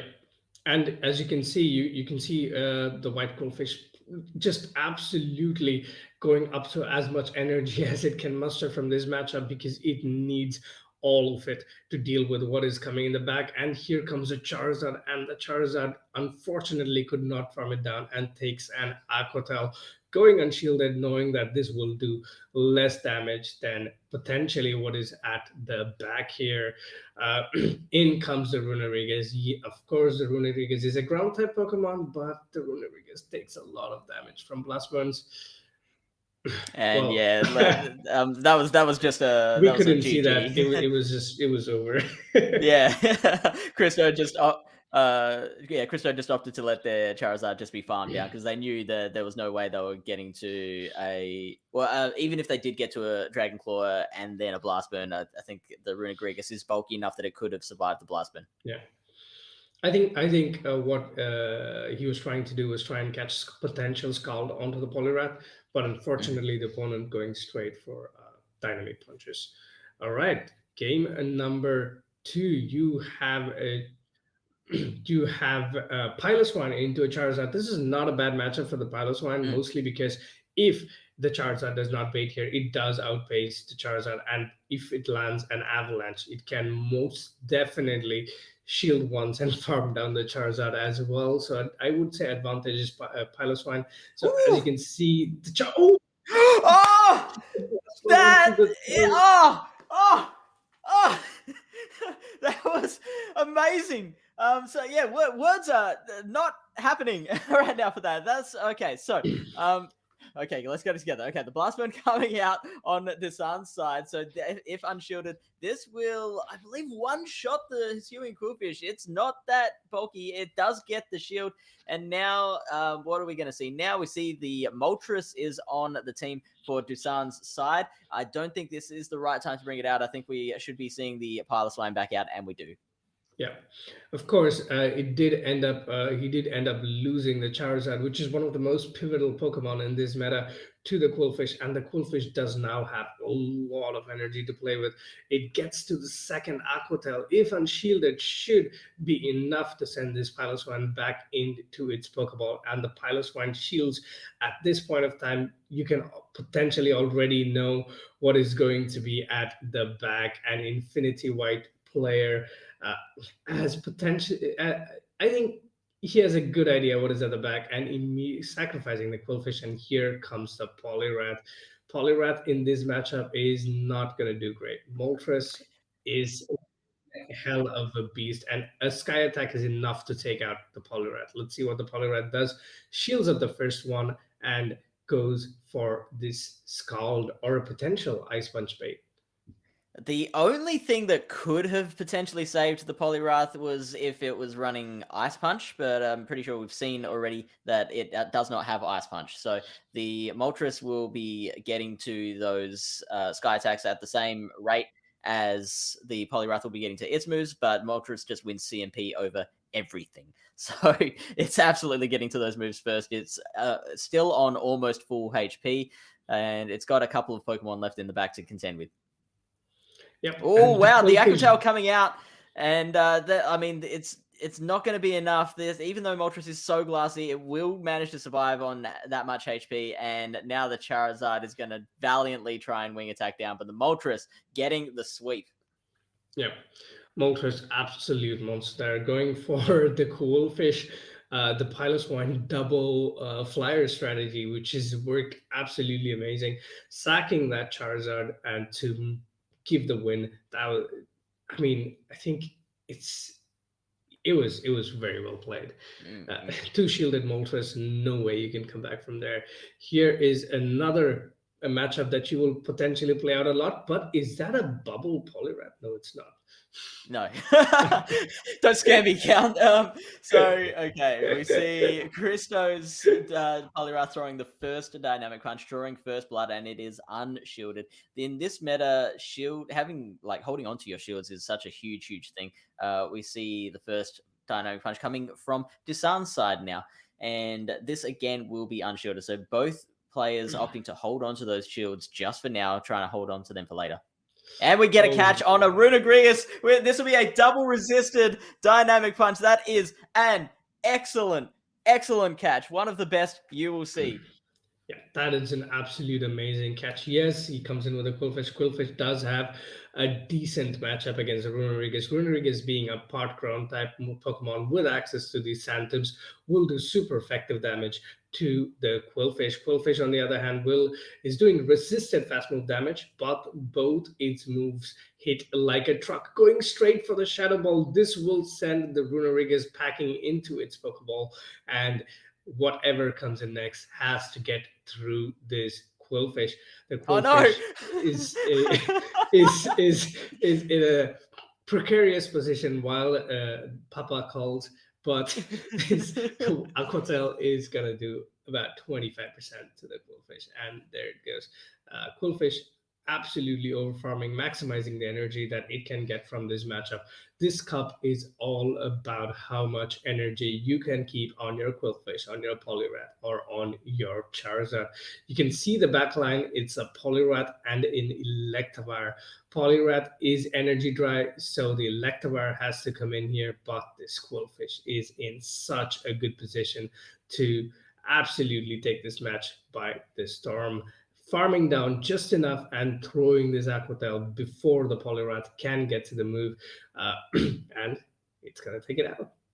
Yeah, right. So now this Electivire has all the work to do, but it has the shields to protect it, which Electivire with shields is such a very, very dangerous thing in this meta. So, well, how many Thundershocks do you throw before you throw that first move? And we see that first one, the Ice Punch will be plenty to KO this cool fish, and now it'll be all up to the Poliwrath versus Electivire matchup. Now, those Thundershocks are super effective here. So they are doing not a negligible amount of damage, just the Thundershocks themselves. So it'll put the Poliwrath in just Ice Punch range. Yeah, but this Poliwrath is gonna win with two shields up because it does outpace this Electivire just because it has two shields and it would have not been used in any of the matchup. That is a very dominant game number two from game number three actually from Infinity White, absolutely annihilating the advantage that Polisha had provided to Infinity Go Black. We will now go to the analysts and see what the next matchup is and what they thought of this matchup. Woo! Moltres? What was that? What was that? Okay. Moltres wants you to know, don't sleep on Moltres. Play it in everything. So beautiful. What did you see, vaNNiii? Because I saw some amazing battles. But I want to hear from you first. So we saw really amazing battles. We saw catches. We saw weights. I mean, we are seeing really good mechanics from both sides. They all know how to count. They all know how to wait to avoid catches, and they obviously know how to catch. So they are basically doing it all because, as I said at the beginning, this match is more than winning the bout, is getting close to the title. Mm-hmm. So everyone here has been training for days, has been doing everything they can, and they are doing it all here. We saw a 3-0, we saw an 0-3, but both guys who did 0 points are amazing battlers. One is the previous MVP, the other one was the MVP on the current cycle. Mm-hmm. So everyone can lose, everyone can win, but they are giving it all, so I can't say anything bad about them. Now there's nothing bad. Both of this meta really requires you to Yeah, understand your energy and understand what you're throwing out there. Am I throwing that's it. Aqua Tail to get the shield? Am I throwing Aqua Tail to do the chip damage? What is my Poliwrath doing? Both of those Poliwraths had Dynamic Punch and Scald, so you know they weren't That's it. really caring about ice. Like that was so great on both of them to throw. Yeah. So when the game one, the swap into the Poliwrath to catch what they thought was going to be a Scald, but it ended up being a Dynamic Punch, which was half of the opponent's Poliwrath health. That just gave the clue in the battle, in the matchup of what to do. You can sim PV poke all you want. It can tell you what these Pokemon are good against, but it's not until you are in the battle, in the matchup, that you will be able to know and take away from that matchup and what your opponent does. And Doosan did a great job bringing that all up, even when he sacrificed the Charizard, taking That's the it, yeah. Blast Burn, right? We're all like, oh no. When they sacrificed the Runegrigus with the Shadow Ball, we're like, oh no. Came back with the energy. The strong That's energy of this Hisuian Quillfish that you had talked about earlier. It is so great. And you can run Sting or Jab on it, depending on your playstyle. That's it. The thing with this meta is that a lot of the top tier mons fast moves are low damage, high energy. So it's all about getting that energy. So if you catch a high energy move used for getting energy for the next matchup or used to get something in return, it's perfectly fine because you don't have charm, you don't have razor leaf, you don't have anything that can literally chip down something. I mean, you have the Hisuian Quillfish or the Runerigus with the Shadow Claw and the Poison Jab, but the Poliwrath max up literally 2 damage. Yeah. Charge attack, yeah, maybe 3-4 damage.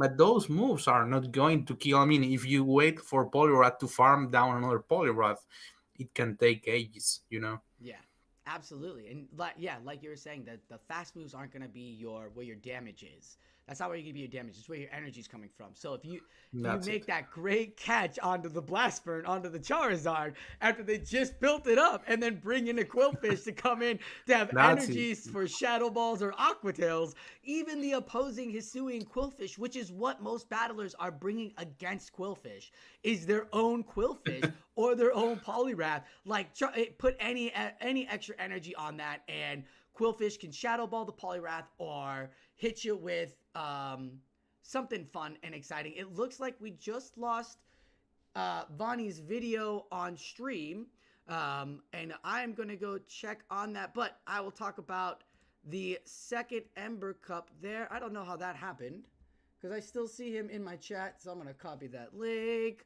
We're going to figure this out, folks. Hope you're all having a good night. Hope you're enjoying these battles. And let's get you back up here. vaNNiii! Let's see if that worked. How did that not work? Why did that just happen? That is very interesting. Let's see if that has happened.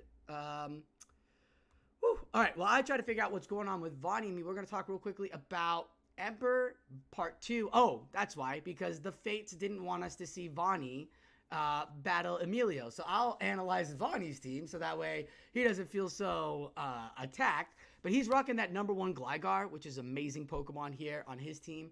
And his opponent is rocking the Primeape and Galvantula. So double fighter from his opponent, where we saw double flyer on Doosan's side. You have double flyer on vaNNii's side too, with the Charizard and the Gligar. So those wing attacks will be building up extra energy. It is great. Again, you see the same 4 Pokemon on the teams: Charizard, Quillfish, Piloswine, and Poliwrath. If you haven't watched the videos that me and Fish have done, please go watch them. They will be the great way as how you build this core, because that is what the core 4 are. But seeing this Gligar and this Malamar onto vaNNii's side, you've got great, again, pressure on those shields. The Gligar having that return or the dig. Then you've got Malamar there with Superpower, Night Slash. Not really seeing any reason to use the Malamar against his opponent because they don't have that Victini. But vaNNii's got ideas and knows how his team's built. Unfortunately, we don't have him on here, so I'm going to go figure that one out. But we're going to go check out our analyst desk as they're going to get us into the second Ember matchup. And we're straight into it. That's the first one. Never mind. Here is the matchup. We have Gligar into Poliwrath. Now, that Gligar not purified. We'll see what moveset it's got. It looks like, I believe that is Night Slash and Aerial Ace. I don't mind that at all. Aerial Ace allows this to be very, very comfortable against the Poliwrath. And since Poliwrath is on every team, then that's a sacrifice that you can make. Exactly. It is still a stab. Of course, Aerial Ace is not the best of moves. It is still a stab move, and it will do a lot of damage, as you just saw on the Poliwrath. Poliwrath comes in with the first call. Will it get an attack debuff? Yes, it did, and in comes the Charizard immediately to rack up these wing attacks energy. First, Night Slash. Here it comes. Let's see if the Charizard pulls up a Protect Shield. No, electing not to shield. And here comes the Malamar. Malamar it's fairly a bulky Pokemon, but Blast Burns from Charizard are an absolute nightmare for any Pokemon, and it is being Protect Shielded by the Malamar. Yeah, nothing looks bulky when facing a Blast Burn, I can tell you that. So we see a Foul Play, which will, I believe, get the KO onto the Charizard. I'm very disappointed that we don't see a Hyper Beam Malamar count. So now the next move from the Charizard, it's just straight Blast Burn, just keeping on going with the high damage moves. And we get another shield from vaNNiii, opting to double shield the Malamar. Yeah. At this point, vaNNiii knows that his Malamar is going to outpace the Charizard to both the moves. Going for the superpower here, if unshielded, will be enough to take out the Charizard, but the Charizard does shield, but this means the Malamar is going to get to the next superpower to send this Charizard back into the Pokeball, and out goes the Charizard, and that is a relatively healthy Malamar, but it is quadruple times debuffed, I guess. Yeah, it's just got all the debuffs. So getting it out of there, that Malamar can absolutely still have some play in this meta, in this battle. the Scold will be enough to KO this Poliwrath, which is clever from vaNNiii because he hasn't revealed that second move yet. So it could be Ice Punch, could be Dynamic Punch still. The Shadow Ball from Qwilfish is going to take the Poliwrath into the red, and the Dynamic Punch is going to come out now, and this should KO the Qwilfish. Yep. The dynamic punch will put it in a very low range, and the Ooh. poison stings will be enough. Will it be enough? Yes, it is enough to take out the Poliwrath, and whatever comes in is going to have to take a few poison stings. But it is the Malamar, and Malamar had way too much to be dealt with by the Pokemon at the back, and that should be a win for vaNNiii because he still had that Gligar as well at the back to deal with whatever that is left of that what was it, Charizard? Yeah. Yes, yeah. So vaNNiii just keeps doing what vaNNiii does, which is just win all the time.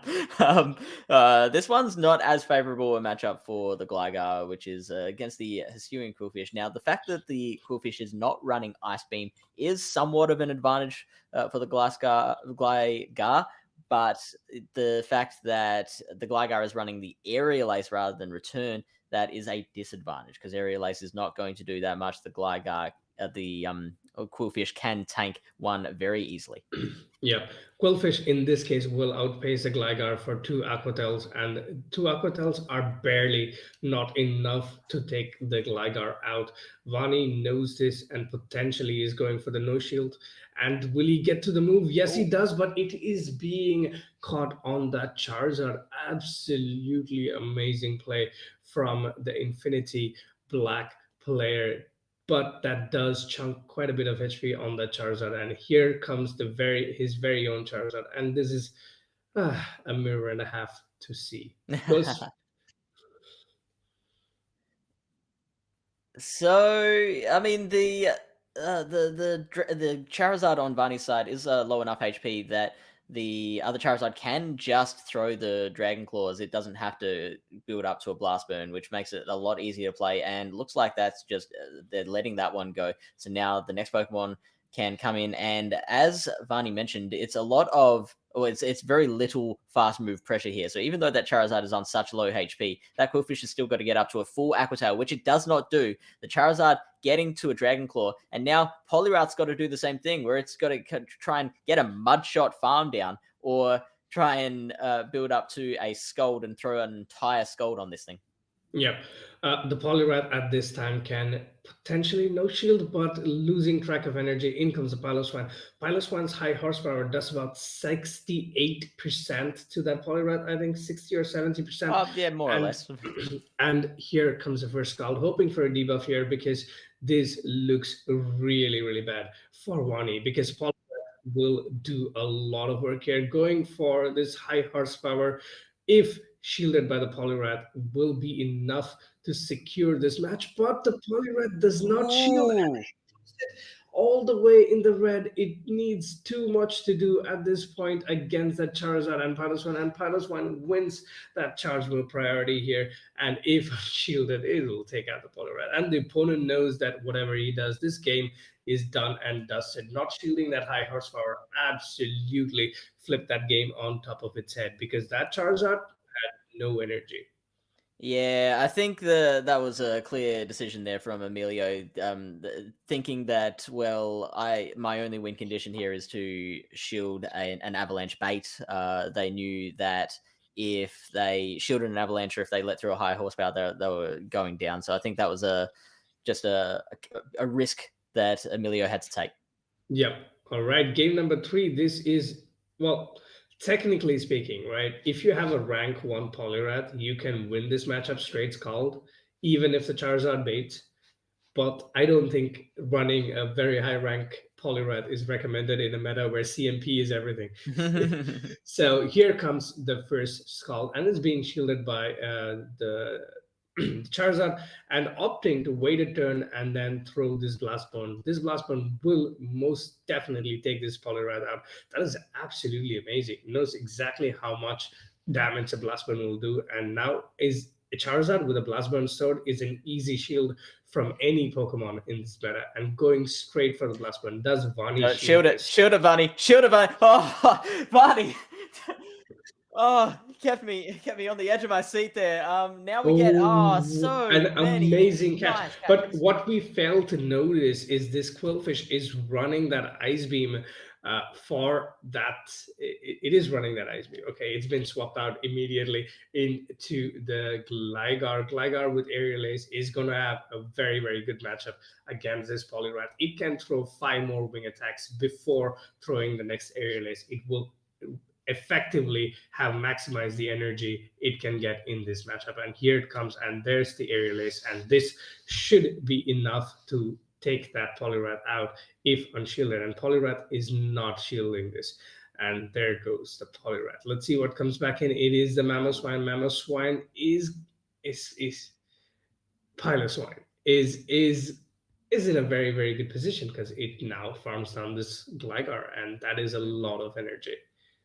Yeah, and that's your disadvantage when running Aerial Ace over return, is that you can't put that pressure back on the Piloswine. The Piloswine, it's weird to say that a Piloswine is a tanky Pokemon, but in this meta, it is like tankier than a lot of the other big picks, so it can take those Aerial Aces just fine. We see the Blast Burn is going to take out this Quillfish that has no defense, and it will just be yeeted out of here. And the Charizard close it out. Emilio winning a point back for Infinity Black, and this is not over yet. Wow, what a game. Going back to the analysts, and hopefully vaNNiii is back with us. Hopefully vaNNiii gets back with us. Let's see if I fix that problem here. Should be fixed with the reset. Why is this happening? There he is. Hello, senor. Hello. All right, welcome back. vaNNiii, a great way to play that out. You got 2 from your opponent right off the bat. The Gligar, you seem to really like it. You played it a lot. You didn't have return or dig. Why Aerial Ace? Because of the Poliwrath. Okay. It's basically all because of the Poliwrath. Because if Gligar doesn't get, I mean, if Poliwrath doesn't get the debuff on the skull, Gligar wins the zeros and obviously wins the ones and the twos. So if you don't get the debuff, you basically hit the aerial ace and farm down Poliwrath. So they either give you the switch advantage or give you all the energy advantage. All the energy shield events. Wow, that's great. That's great thought process. Great macro play there. GG's to your opponent. Emilio was able to squeak one out with the Piloswine and the Charizard. Yep. Again, we're really seeing Hisuian, Quillfish, Piloswine, and Charizard and Poliwrath really shining in this Emerald Field. In Emerald Tier, the Ember Field is showing off all of these 4 Pokemon again. Everybody here seems to be running Poison Jab for that extra fast attack damage. Some of us I've seen have been running Sting for that extra charge move pressure. So you, sir, ran the Malamar, and I've never seen anybody with success of Malamar, and I thought that was GG's for you when you brought it. But you ended up taking the W. How did Malamar feel for you as a battler in Ember? Yeah, I mean, I really like Malamar, and it has given me really good results in different metas in ADL. So I thought with my prediction of this week, Emilio's team, Malamar was going to be a power pick, but it didn't. So actually, I thought could cover Gligar pretty well in the scenario of a Piloswine lead, because the Malamar with superpower can basically delete the Piloswine. Yeah. So I use it for that purpose, and because you got chip down a Charizard, you saw with the full play, because you can outpace the Charizard. You can also hit. I mean, Hisuian and Quillfish obviously resist the Psycho Gas and take neutral from the superpower, but it feigns to choose superpowers. So it was a good way of chipping or getting shields or getting something in return, and it actually paid off in the Charizard matchup. Because if I went there for a triple full play, I was losing there because it was CMP. So I decided to go for the double superpower to try and kill Charizard. It was a great play, and you definitely got the W for it. That was well done with that Mount Mars. So it sounds like you just like playing with your Pokemon. You had a strategy with it, and you, even though it might have been in somewhat of bad scenarios, you were able to still win and get your advantage from it. So GG's to you. You got 2 points for your team. It is Yeah. 9-6 Infinity White. You just need 2 more points to win the factions tournament. They're this factions week and to see who's number one. You are so close, but it's not over yet. We still have the Vanguard field to go and look at. So let's take a quick look at the Vanguard meta. As you see, this is one of my favorite styles, and that is slot metas. You got That's a lot. each, Yeah. yeah, each slot has a different specific need. So slot one, ice water, not allowed. Frostlash, Jellicent, Kingdra, or Poliwrath. So Yeah, go number, away for last. yeah. Number two, fighting, ground, and rock. Number three, ghost and poison. Number four, dragon and flying. And your 5 and 6 are either, these are the typings that are allowed: water, poison, ground, flying, rock, not allowed, ice, ghost, fighter, dragon. That is very complicated. We cannot like really break that down for you. That'll get broken down. That can be broken down by Steve and everybody else on Meta Simplified. Go watch My PvP Academia for all of their Vanguard stuff as they break that stuff down for you as well. But there's so much here. vaNNiii, when you were working with your team on this field, were you having challenges as a team, or did you guys really come together and really feel like this was a great time for your team to come together and learn how to team build and work on team building skills as a team? Yeah, so this meta had different challenges, which was first getting to know which pick was ideal for each slot. Because yes, you can get, for example, the Ghost on slot number 3, which is basically Jellicent, Frostlass, or the Kofa. So that basically means Kofa is all safe except for that slot with the flying type, which means Noctowl is getting some action here. So you basically need to get which slot is more useful. For example, in slot 3 you have the Ghost type, but if you don't pick the Ghost type there, you can't use any Ghost. Yeah. But if you don't pick the Poison type, you can go into a slot number 5 or 6. So basically you have to know which slot is duplicated. Like you can pick water types on slot 5 and 6, but ice is banned. So if you want to run any ice type, it has to be in that slot number 1 or in that Frostlass on slot number 3. Same for the Rock, because Rock is on slot 2, but also on the flex slot, but fighters are banned. So if you need or if you want to run the Primate, it has to be on slot 2. So basically you first need to analyze and determine which mon has to be in which slot.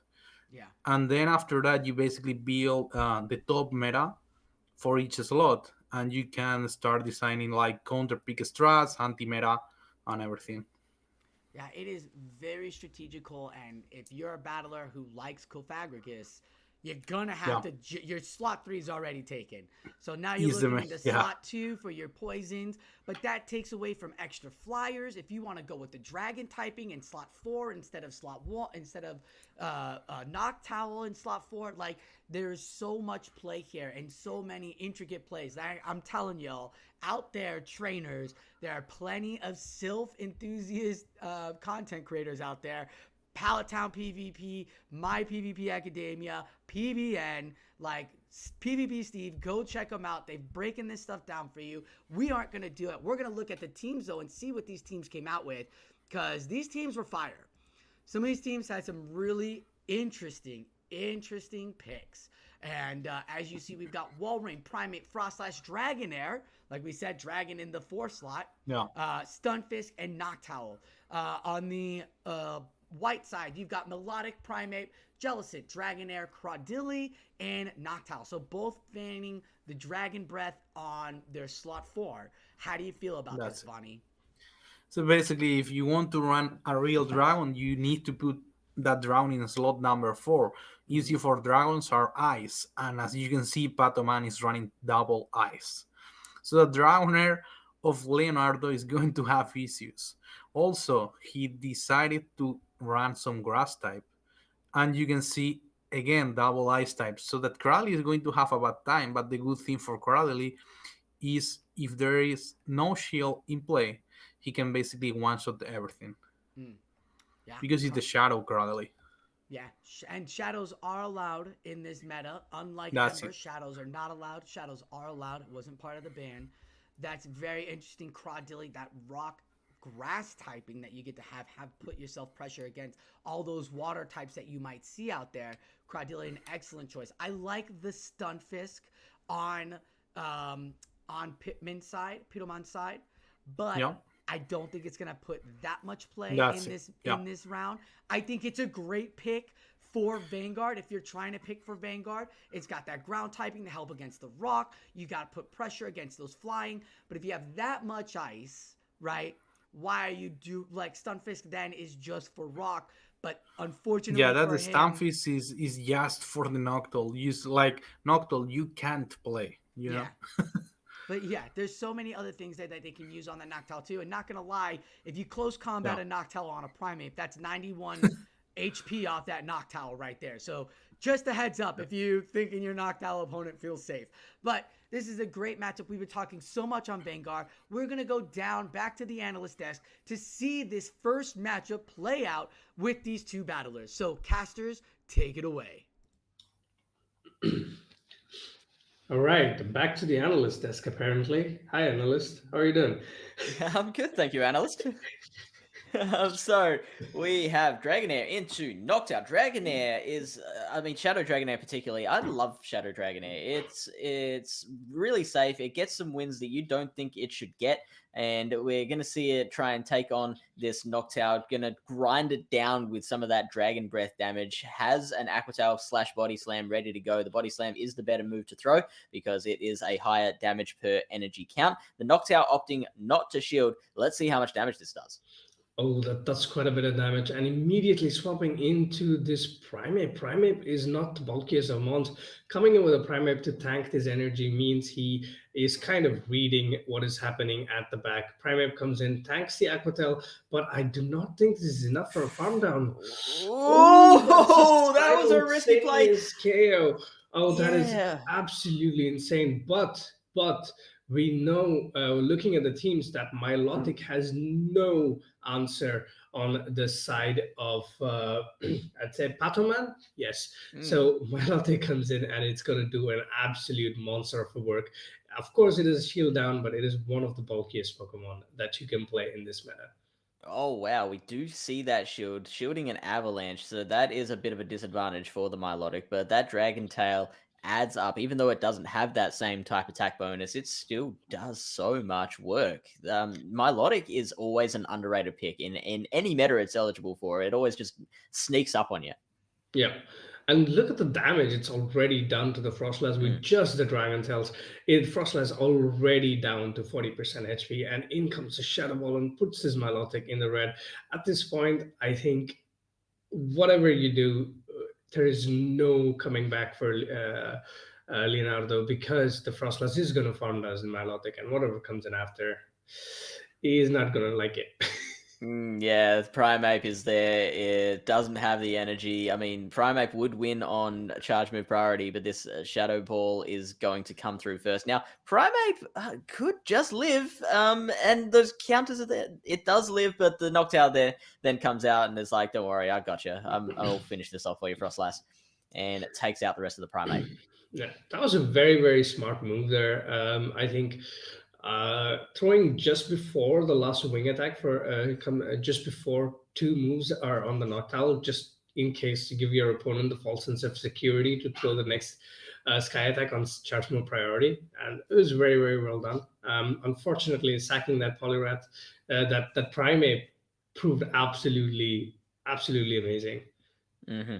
So now Infinity Black is 7 points to 9 on White's side. So White is just 2 points away from winning, but Black are holding on by their fingertips. Let's see how we go for the other two battles we have. Wow, this is not a good start for Leonardo, who's led the Jellicent into the Stunfisk. So Stunfisk and running Thundershock as well, which makes it slightly worse as well.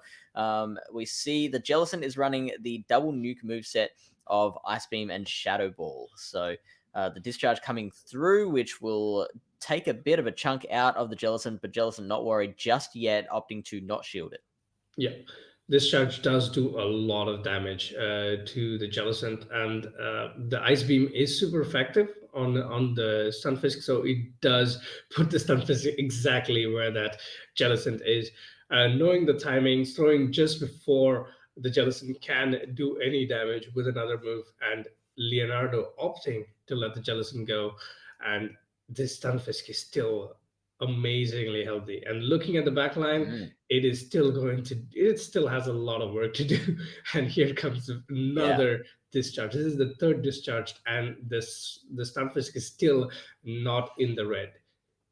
And yet Leonardo's still not using any shields. So now the Noctowl is going to come out. We see Leonardo not panicking yet. An Ice Punch is going to go through on that Noctowl. While it is super effective, the Noctowl can tank it just fine. But now in comes Milotic, and it might want to even try Dragon Tailing down. Maybe use it one shield, tank one Sky Attack, shield another one. Or might want to shield both, maybe. We'll see what Leonardo decides to go with.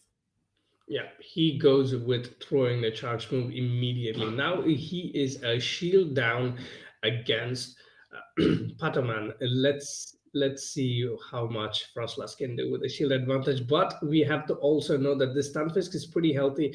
It will survive these Dragon Tail punishments to get to a discharge, and this puts that Milotic in such a bad position. Will it go two shields down against a Frostlass that is lurking in the back? And here comes the Frostlass. Yeah, so the Milotic is running Surf and Hyper Beam as well, so it has to rely on those surfs. It's got the Frostlass has two protect shields to hide behind. Looks like that is not going to end well, and it still has those two shields in hand. So this Frostlass can just farm down that Primeape, no worries at all, and that's another point to Infinity Black. Yep. Wow, that is amazing. We are now only at 1 point difference between Infinity Black and Infinity White. It's been 2 and 4, right? You had like a 2-1, and then you had another 2-1, and then a 3-0 to put them back in the lead, and then another 3-0 from Infinity Black, and then a 2-1, and now we see a 2-0. Another win will put Infinity Black on equal terms, and it will be up to that last Vanguard game to make sure who wins. Here comes game number 3. Noctowl into a Credilli. This is not a bad matchup for the Credilli. The Noctowl has to land the Shadow Ball here, and this Stone Edge will absolutely annihilate all HP this Noctowl can possibly have. We've seen some great catches so far, so like if if that happens, then this could get even more exciting. We see that does not happen this time. So the Primeape is going to come out, not quite catch a Stone Edge. It's going to take a Grass Knot instead, which it does not prefer. Count? Yeah. Oh my God, that does a lot of damage. And this Primeape is going to be able to count it down. And a Primeape with energy in this meta is the last thing you want to see. And we see this Primeape already gets 3 counters in, and whatever comes in is in for a treat, because it's going to have to tank a lot of charge moves. Yeah, those wing attacks, even though they're super effective, the just raw damage output from a Primeape is going to really match it in terms of how fast you can get that health bar down. We see the Sky Attack is going to come out, and Primeape opting not to shield. Well, the Primeape did not to shield. The trainer opted not to shield. I'm sure Primeape would have loved to stay on the battlefield and keep fighting, but Leonardo is like, no, mate, not your time. We need to keep these shields for some of the other staff. Yeah, you see already Leonardo knows at this point what Pokemon it is at the back, because he knows that there's not going to be a lot of fast move damage. And if he gives 2 shields to this Milotic, it's going to be able to do a lot of work in this matchup. First shield coming up, it is an Avalanche, but in this scenario, it's better to shield the Avalanche than lose your Pokemon. Yeah, for sure. The Frostlass having the two shields is super handy for it because it can do like even though those powder snows are resistant, it's gonna like that Milotic doesn't have that much HP left, so those powder snows will add up, do a lot of work. We see the second avalanche, which is also going to be shielded. That Milotic has to build up more surf energy and throw that onto the Frostlass to get rid of it. We see the next surf coming in. There's that last shield. That Milotic is hanging on by a thread. It's getting close, but we still do have the Credelia in the back for Leonardo, Yeah, which and could come into play. unfortunately for the Frostlass, Milotic does get there before it can throw an avalanche. This will be an immediate swap into the Credili, not to give the Noctowl any lead, but unfortunately the Noctowl is absolutely dry and absolutely out of HP. This is insane. It's 10-8. It will need Infinity Black. Infinity Black will need a trio to take this game, and Infinity White just needs 1 point in that last Vanguard bout. We go off to our analysts to hear their opinions on this matchup and the next one. Well, You from mean the those casters? analysis to our analysis, we are ready to go. It is 10-8. What an amazing Vanguard battle. I've not been able to see any Vanguard battles. This was really fun to watch. Stunfisk really showed up a lot better than I thought. Yeah, I mean Stamfisk on a good position on with a good lead, which was Yellison, with a good back, which was Milotic. I mean that destroys with that Thundershock discharge. But the thing that shined the most in this match was the Frostless cap. Mhm. Patoman was literally playing Frostless two shields all the matchups. Yes. Um, he basically showed how Frostless can kill anything in the meta, like literally. Anything. Frostlass with we all know that Frostlass with energy in any Silph meta, in any battling meta, can get you a win. You lead with Frostlass, you put 4 taps on it, you swap it out, let everything That's else die, and then 2 shield Frostlass comes in to close out the meta, and it's just like Frostlass can take everything. It is such a great Pokemon, and you absolutely played it beautifully. It has great play against everything. But a heads up to that Cleon for using that melodic Dragon Tail. I was yeah, really intrigued by Dragon Tail and not Waterfall, and that's why I believe that yeah. Melodic came out with, or why Stunfisk came out in game 2 was because he recognized that it was Dragon Tail. So Stunfisk had a little more playability, but I really like the Melodic, that pressure it had. Also having an Ice Beam. If they would have had an Ice Beam, could have gotten them a Yeah, little better that's it. damage. But there was Hyper Beam trying to get the beams. We all love those beam moments, but Melodic needs a cheaper move it to does. become more relevant in the meta. I mean, It's got he has Surf. good overall for Master League, but Hyperbeam, that's not the way. No, no, it's not. I think Ice Beam and Surf with either Waterfall or Dragon Tail is the great moveset for Melodic, a wonderful Pokemon. Like Fish said earlier, Yeah, underrated in most metas. Like I've yeah, seen many that's it. battlers play it and use it and utilize it perfectly with either the Dragon Tail to chunk down the dragons or the Waterfall to help out. But yeah, Yeah, great battle. Melodic is basically that in Vanguard. It's Yeah, basically the Trickmon, the safe swap, because people are not running out of grass because of the Noctowl, because of the Warren, because of a possible Frostlass, the dragons. So you don't want to run grass.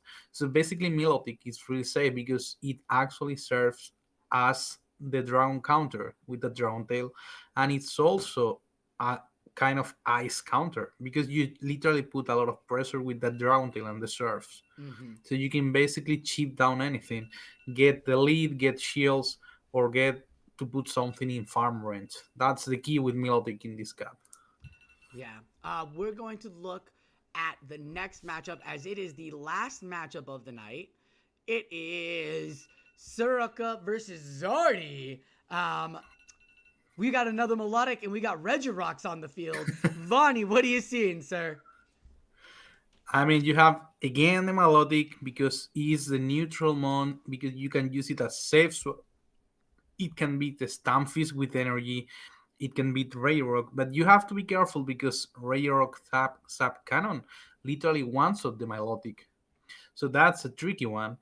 You can also see Kindra because it's not the best dragon in terms of moveset because Mhm. having outrage with 60 energy and then 50 energy with that Otasuka is not the ideal when Dragoner has literally Body Slam and Aquarel, two of the cheapest moves in the game.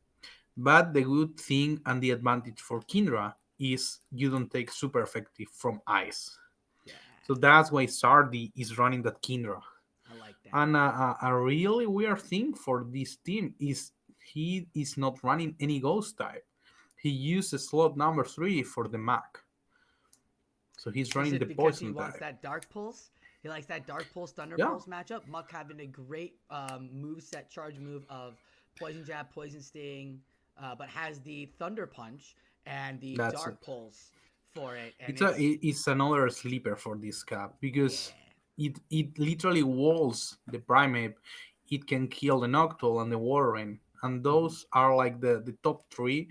At the very beginning, were the top mons in each slot, and you also have the Cofragius, and is running Darples. So it basically has damage against the top four in each slot. But the meta is going and running, and now Mac has literally Stamfis and Rayrock in front. Yeah, I was literally about to say, it looks great against those top four, but then you got Stunfisk and Regirock. That's it. But I like the idea of having Kingdra and Muck there as your two to draw out because Regirock and Stunfisk look really good. So I believe Zardy's trying to bait somebody out to play Regirock or Stunfisk, and he might actually be running Yeah, Waterfall in that Melodic. I think he yeah, might be running that yeah. Waterfall in That's it. Melodic. I mean, he has to be aware of that Stamfis because he literally has nothing to Nothing. stop Stamfis like all in Stamfis. So Kindra, Octasuka, I think we are going to see that. Well, it's going to be an uphill battle for one of the top battlers in Zardy, but he is definitely not going to have an easy matchup here as Soroka, a top tier battler here for Team Infinity Black, is looking to sweep and take it and win, get his team those 3 points they need so that it is at 11 to 10 in Infinity Black. All Zardy needs is to take one. So hopefully we don't see RPS and he can make the right call in his team building lead. So we are going to go back to the casters now, and they're going to cast our last matchup of this wonderful factions battle. It is 10 to 8. Infinity White has a 2-point strong lead onto this Infinity Black, but never fear because Saruka wants to make it and win it for his team. Will Zardy be able to block it off, or will they, Infinity White, keep it up and win and get the W? Let's go down to the casters now as we take up the last matchup. All right, here comes the last matchup. It looks like it's going to be one hell of a deciding matchup, and we see a Noxal mirror to start with. Okay. Hype all around. All right, so so really interesting for Saruka is that his backline, his whole backline is very weak against Noctowl. So very happy to see the Noctowl in the lead here. Is going to just play this matchup out as long as they can. We see them trading sky attacks now, just fighting in the air. Two big old birds going at it, trading back and forth. We'll see who blinks first. Yep, this is amazing for Siruko as well because he knows he wins the charge him a priority here, and here comes the next Sky attack. This is again an IV dependent matchup because some Noxals can survive to be able to get to two Sky attacks here, but immediately swapping into the Milotic, we saw, as Wani said, Milotic is an amazing Pokemon in this meta because of the moveset it has with Surf and Dragon Tail. It's going to hit either neutral or super effective against every Pokemon in this meta, and plus it comes with that huge bulk that is going to do a lot of work for you. Here comes the first Surf onto the Greg, and Greg can tank this, but these damage, Dragon Tail damage, will add up. For here, first Surf unshielded. Yeah, the interestingly, the Cofagrigus running Psychic. I don't remember the last time I saw a Psychic Cofagrigus. We see it throwing that Psychic now, which will KO the Milotic. What comes out next? We've got, the Noctowl's there, and I believe it does have a Sky Attack ready. Primeape would have to get all the way up to a Night Slash, which is pretty dangerous here. We see the Noctowl not panicking, throwing that move after getting up a bunch of extra wing attacks, trying to get enough to get to another move before it can go down. But that is a tall task when it's got that little HP. Yep, Primeape comes in and the Noctowl tries to get a little bit more energy advantage, but unfortunately, Primeape is able to farm it down. Now, the Primeape at the back has to put in a lot of work to get out of this because Infinity Black's Primeape is absolutely ahead here. Yeah, ahead on HP, it can just counter down. It's got those shields in hand. We see a Night Slash.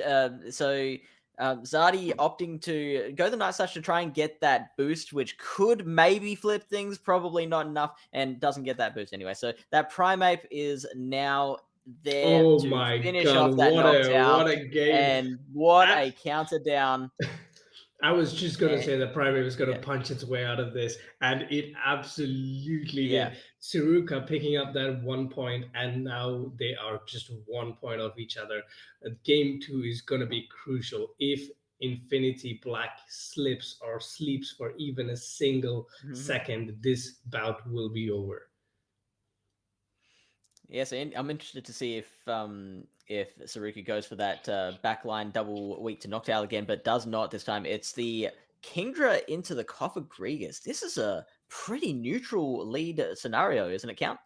Yes, unfortunately for the Greg, the Kingdra can survive the Shadow Ball to get to the outrage, but opting to shield the first Shadow Ball that comes in. Let's see if the Kingdra goes straight outrage or does it decide to throw the Actazuka. It goes just before the Greg gets to a move and then throws this Octazuka. That is amazing gameplay by Infinity Black. I saw that coming. I knew it was going to happen. We've seen it so many times already, and that was not charged with priority, which means it opened the door for Zardy to swap in and take that next move on the Milotic, which, as you said, is pretty darn bulky, so it can take it just fine. Now, this is where having Hyper Beam is an advantage. Blizzard would obviously be double resisted, which means you're having to throw the already resisted Surfs, which the Warrane's not going to care about. Never mind. Earthquake is going to take it out before it can get there, and Saruka will never know what that second move was. Yeah, and this puts him in a very precarious situation because either you come in with a Kingdra, which is going to take neutral damage, or you come in with a Primate, which still will end up having to deal with this Icicle Spear from this wall run. If it shields, then it's a Primate without shields. And you do not want to be a Primate without shields in this meta. Primate works best when it cannot take damage. If it can just do that thing where it doesn't take damage, then that's great for Primate. Yeah. But okay, looking at the backline, you do see Cofagrigus and Stunfisk, both of which will take super effective damage from this Primate. In comes the first Night Slash. That Cofagrigus cannot shield this, and Infinity Tsuruka opting to let it go. Here comes the Stunfisk. Stunfisk again is not going to appreciate these ice punches that comes in. Over farming here, which is very, very risky. First ice punch comes in, shields go up, and will the Stunfisk throw the move or will it over farm again? Oh, it's a charge move priority. Charge move priority event. So this Night Slash is going to, not do enough damage to take out this Stunfisk by a long way. And the discharge is going to, from this position, probably KO that Primate. Yeah, unfortunately for the Sunfisk, the Kingdra is about like 10 Dragon Breaths away from getting to that outrage, and this discharge does it do enough to take out the Kingdra? I'm not sure. I don't think so. It's gonna be close. Yeah, it's not gonna, and it will get to that outrage to take out that Sunfisk. And Infinity Black has Infinity White has sealed this bout, going 11-9. But we are going to see the one last bout to see if Tsuruka can pull off a point and make this look even closer than what it was. That was incredible to watch. Just that old saying we hear it so many times, that 1 HP and a dream. Locking in that win for Infinity White. That was an excellent second battle, and we've got one more battle to go. All right, let's see. Oof. That was one hell of a matchup. Oh no, it's a mirror, and we all know that the shiny Primate will do more damage here because of stab. shiny Yes, yeah, attack shiny type bonus. attack bonus. Yeah, so we see them both going at it and both throwing their charge moves. We see Zardy's Primeape winning the charge move priority, and we see the first shield go up on Saruka's side. Yeah. And Suruka, on the other hand, going up for the Night Slash, the Primeape on Zardy's side does not shield, and unfortunately, that's not enough. But Oh, he gets that boost! boost.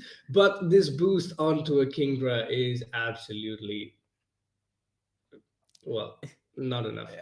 I mean, so it gets you that little extra bit of counter damage, and if that Night Slash had gone through, it would have taken it into probably farmable range for one of those other Pokemon in the back. But never mind, the shield did go up. Now this Outrage is going to go unshielded on the Noctowl, which this is where Kingdra shines. When it can land those Outrages, it takes out a huge chunk into out of a lot of different Pokemon, and you can end up flipping disadvantageous situations that way.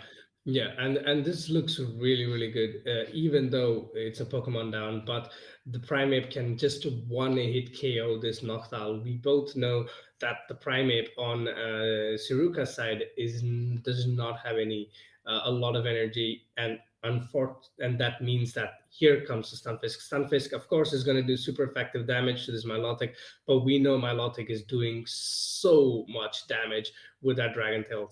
And also throwing on alignment there, or was that a frame drop? I'm not sure. Let's see if we can work that out. So I think alignment. Yeah. So okay, the second discharge is coming through, and that will not be shielded. So it will take Milotic fairly well into the yellow. We do get a Surf, which will be shielded in return from the Stunfisk. So Stunfisk is looking like it's in a pretty good position right now against this Milotic. The Milotic does have another Surf though, and it throws one more Dragon Tail before getting that Surf out. Stunfisk is a fairly bulky Pokemon, so I would think it can tank this Surf just fine. It does go into the red, but it's got that discharge now, which it throws to KO the Milotic. Yes, it will take out the Milotic, but there is a Primeape lurking at the back to counter down this this Stunfisk, and it tries to come in with his own Primeape, but that is not enough HP. Too little, too late, and Zardy picks up this win and puts his team 3 points ahead of Infinity Go Black, their sister organization, to take this bout and potentially put themselves in pole positions to win the LATAM Emerald Tier. Yeah, that was amazing. It was amazing. That is correct, sir. They won the first place of LATAM Emerald Tier right now, as they are now the winners with a 12-9 win. Great job on the entire team altogether. vaNNiii did a wonderful job securing his team his points. Zardy did a wonderful job making sure his team didn't lose the lead.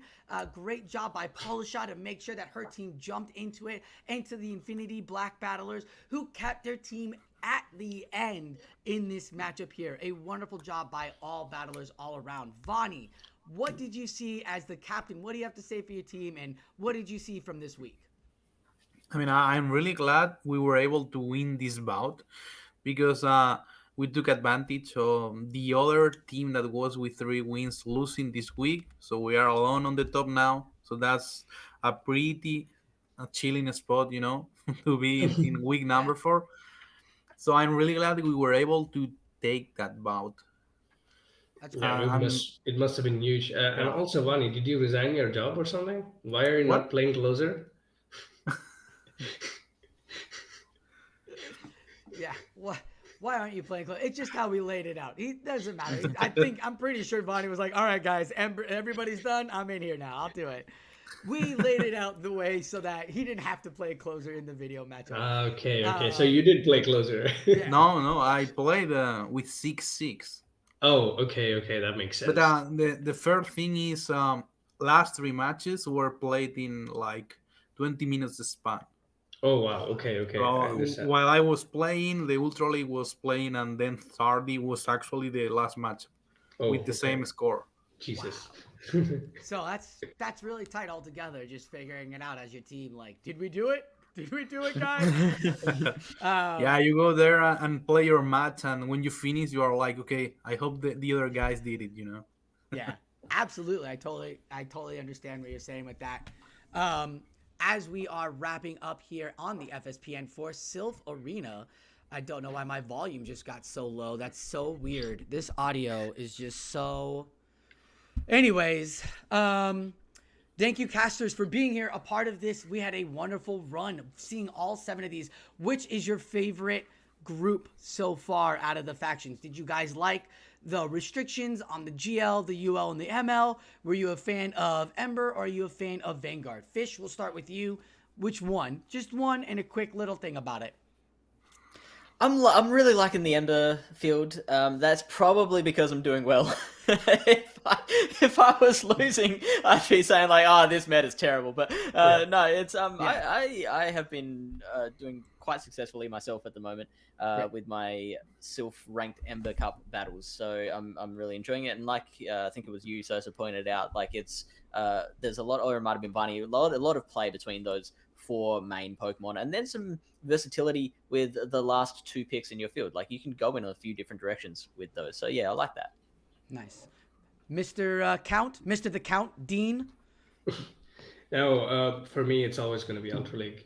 Yeah, of course, it's not absolutely balanced, but yeah, I like the Ultra League and I want to just play it. So yeah, Awesome. I've been Ultra League specialist for I don't know how many seasons now. Wonderful. vaNNiii? So I'm basically playing one meta each week, so I'm having fun in all of them. Excellent. Nice. Excellent. I got stuck in Ember Cup because I've been focusing on so many things on production and stuff, but it's such a great early cup. It's a very fun cup. As we were saying earlier, just because it's so condensed and it's so small pool of Pokemon, the energy, you could play it. It's super fun. Charizard and Moltres are back. Why wouldn't I play a cup where Charizard and Moltres shine? Those are my 2 favorites right there. So happy to see them on the top tier list there. As we wrap up this event, I just want to make a couple of shout outs to First Olympian for being the editor, PvP Steve for helping gather all this, vaNNiii for being the coach to be like, hey, reach out to me and be like, hey, we want to put this up. So thank you, vaNNiii, for coming out to us and telling us that you wanted to put this on. We're so happy to put this out. To the casters, FishOnAHeater, CountXevious, and vaNNiii. Do check them out on their respected channels and all of that. It's wonderful to have them here. Great analysts as well. Thank you, Silph Arena, as we are putting on this factions and finishing up this FSPN live.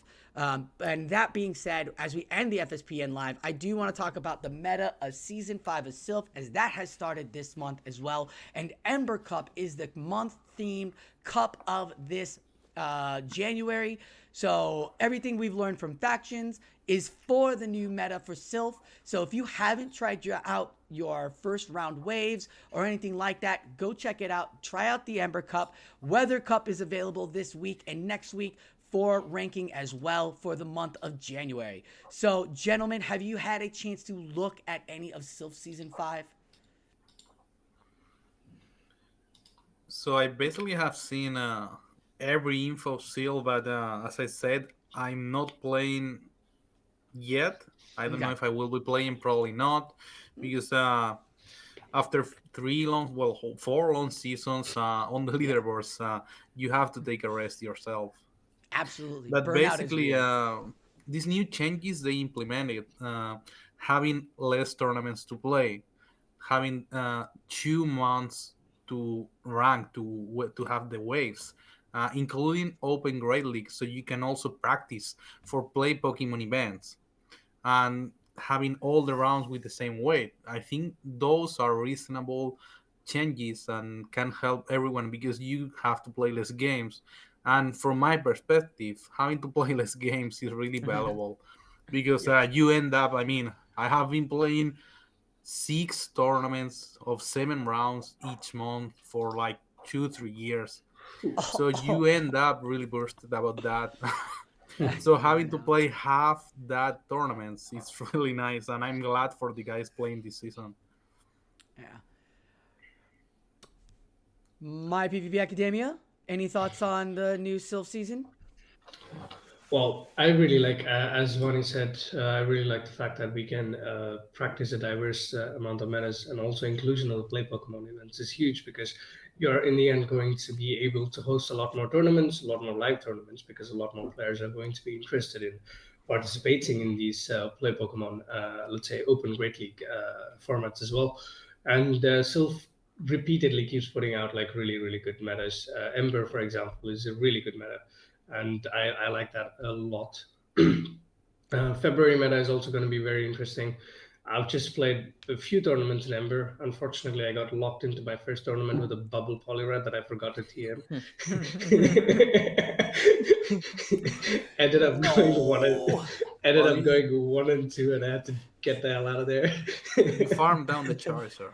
Power up punch Yo, that thing. Make but bubble have charm. you ever been switch locked with a bubble Poliwrath against a mudshot Poliwrath? Do you know how painful that is? You'd lose the game. Yeah. Huh. Well, I once played Hydro Pump Poliwrath in Oh, Steel wow. Cup. Yeah, Sinister Cup back in the day, right? Right. Yeah. Yeah, I played that as well. When I we love didn't Hydro have Pump in the Gladles. remember in Sinister Cup they hadn't unlocked Mudshot for us. Not shot. No, I Right, did. I because had that was a legacy move for I had Sinister Mudshot. Cup. I had On your Mudshot. For Sinister Cup? Yeah, because you Oh. could trade if you had Mudshot from another person. So Yeah. It was you had to go hunting for that. Of course. But yes, Hydro Pump on Poliwrath does not seem like it would be fun in this meta. Fish, last one on the wave on the Silph metas. For me personally, I took a bit of a hit with this new format because I was easily doing like 40 rounds of play each month last season, and I wasn't getting burned out. So unfortunately for me, like I've had to like turn some people down. Like they've been like, "Hey, you're going to join our tournament again?" And I'm like, "I'm sorry, I've hit my 20 rounds for this month. I don't want to start eating up into February." So I know I'm kind of an outlier there because not everyone is doing 40 rounds or was doing 40 rounds per month. But yeah, for me, unfortunately, I've had to kind of constrict my play. But as was mentioned before, the metas themselves are extremely fun to play, and they always have been. Like most months, they just knock it out of the park with the kind of the balance and the fun. They really do well at forcing us to extend just a little bit, but not so much that it becomes like too uncomfortable. So yeah, it's really exciting to be a part of. It is really exciting to be a part of. Thank you, gentlemen, for your analysis on season 5. As Silph has 5 seasons now. How great is that? We thought the pandemic was going to take us out, and it didn't. It's still stuck here. We got in-persons back up. Be sure to reach out to your local region and communities. If you're trying to find your in-person tournaments, Silph local maps will help you find those in your area. So be sure to find those, and silph.gg.com. Gentlemen, it is time to go raid. Yes, sir? Don't forget the battle towers coming back. Ooh, that's right. Battle towers are coming back. Be on the lookout. Silph will make all the announcements for those, and those will be the in-person megas that Silph are doing. Man, as battlers, we're getting everything. We got battle towers coming back, in-person regional tournaments coming back, play Pokemon regional tournaments coming out, factions every week. My goodness, it is good to be a battler.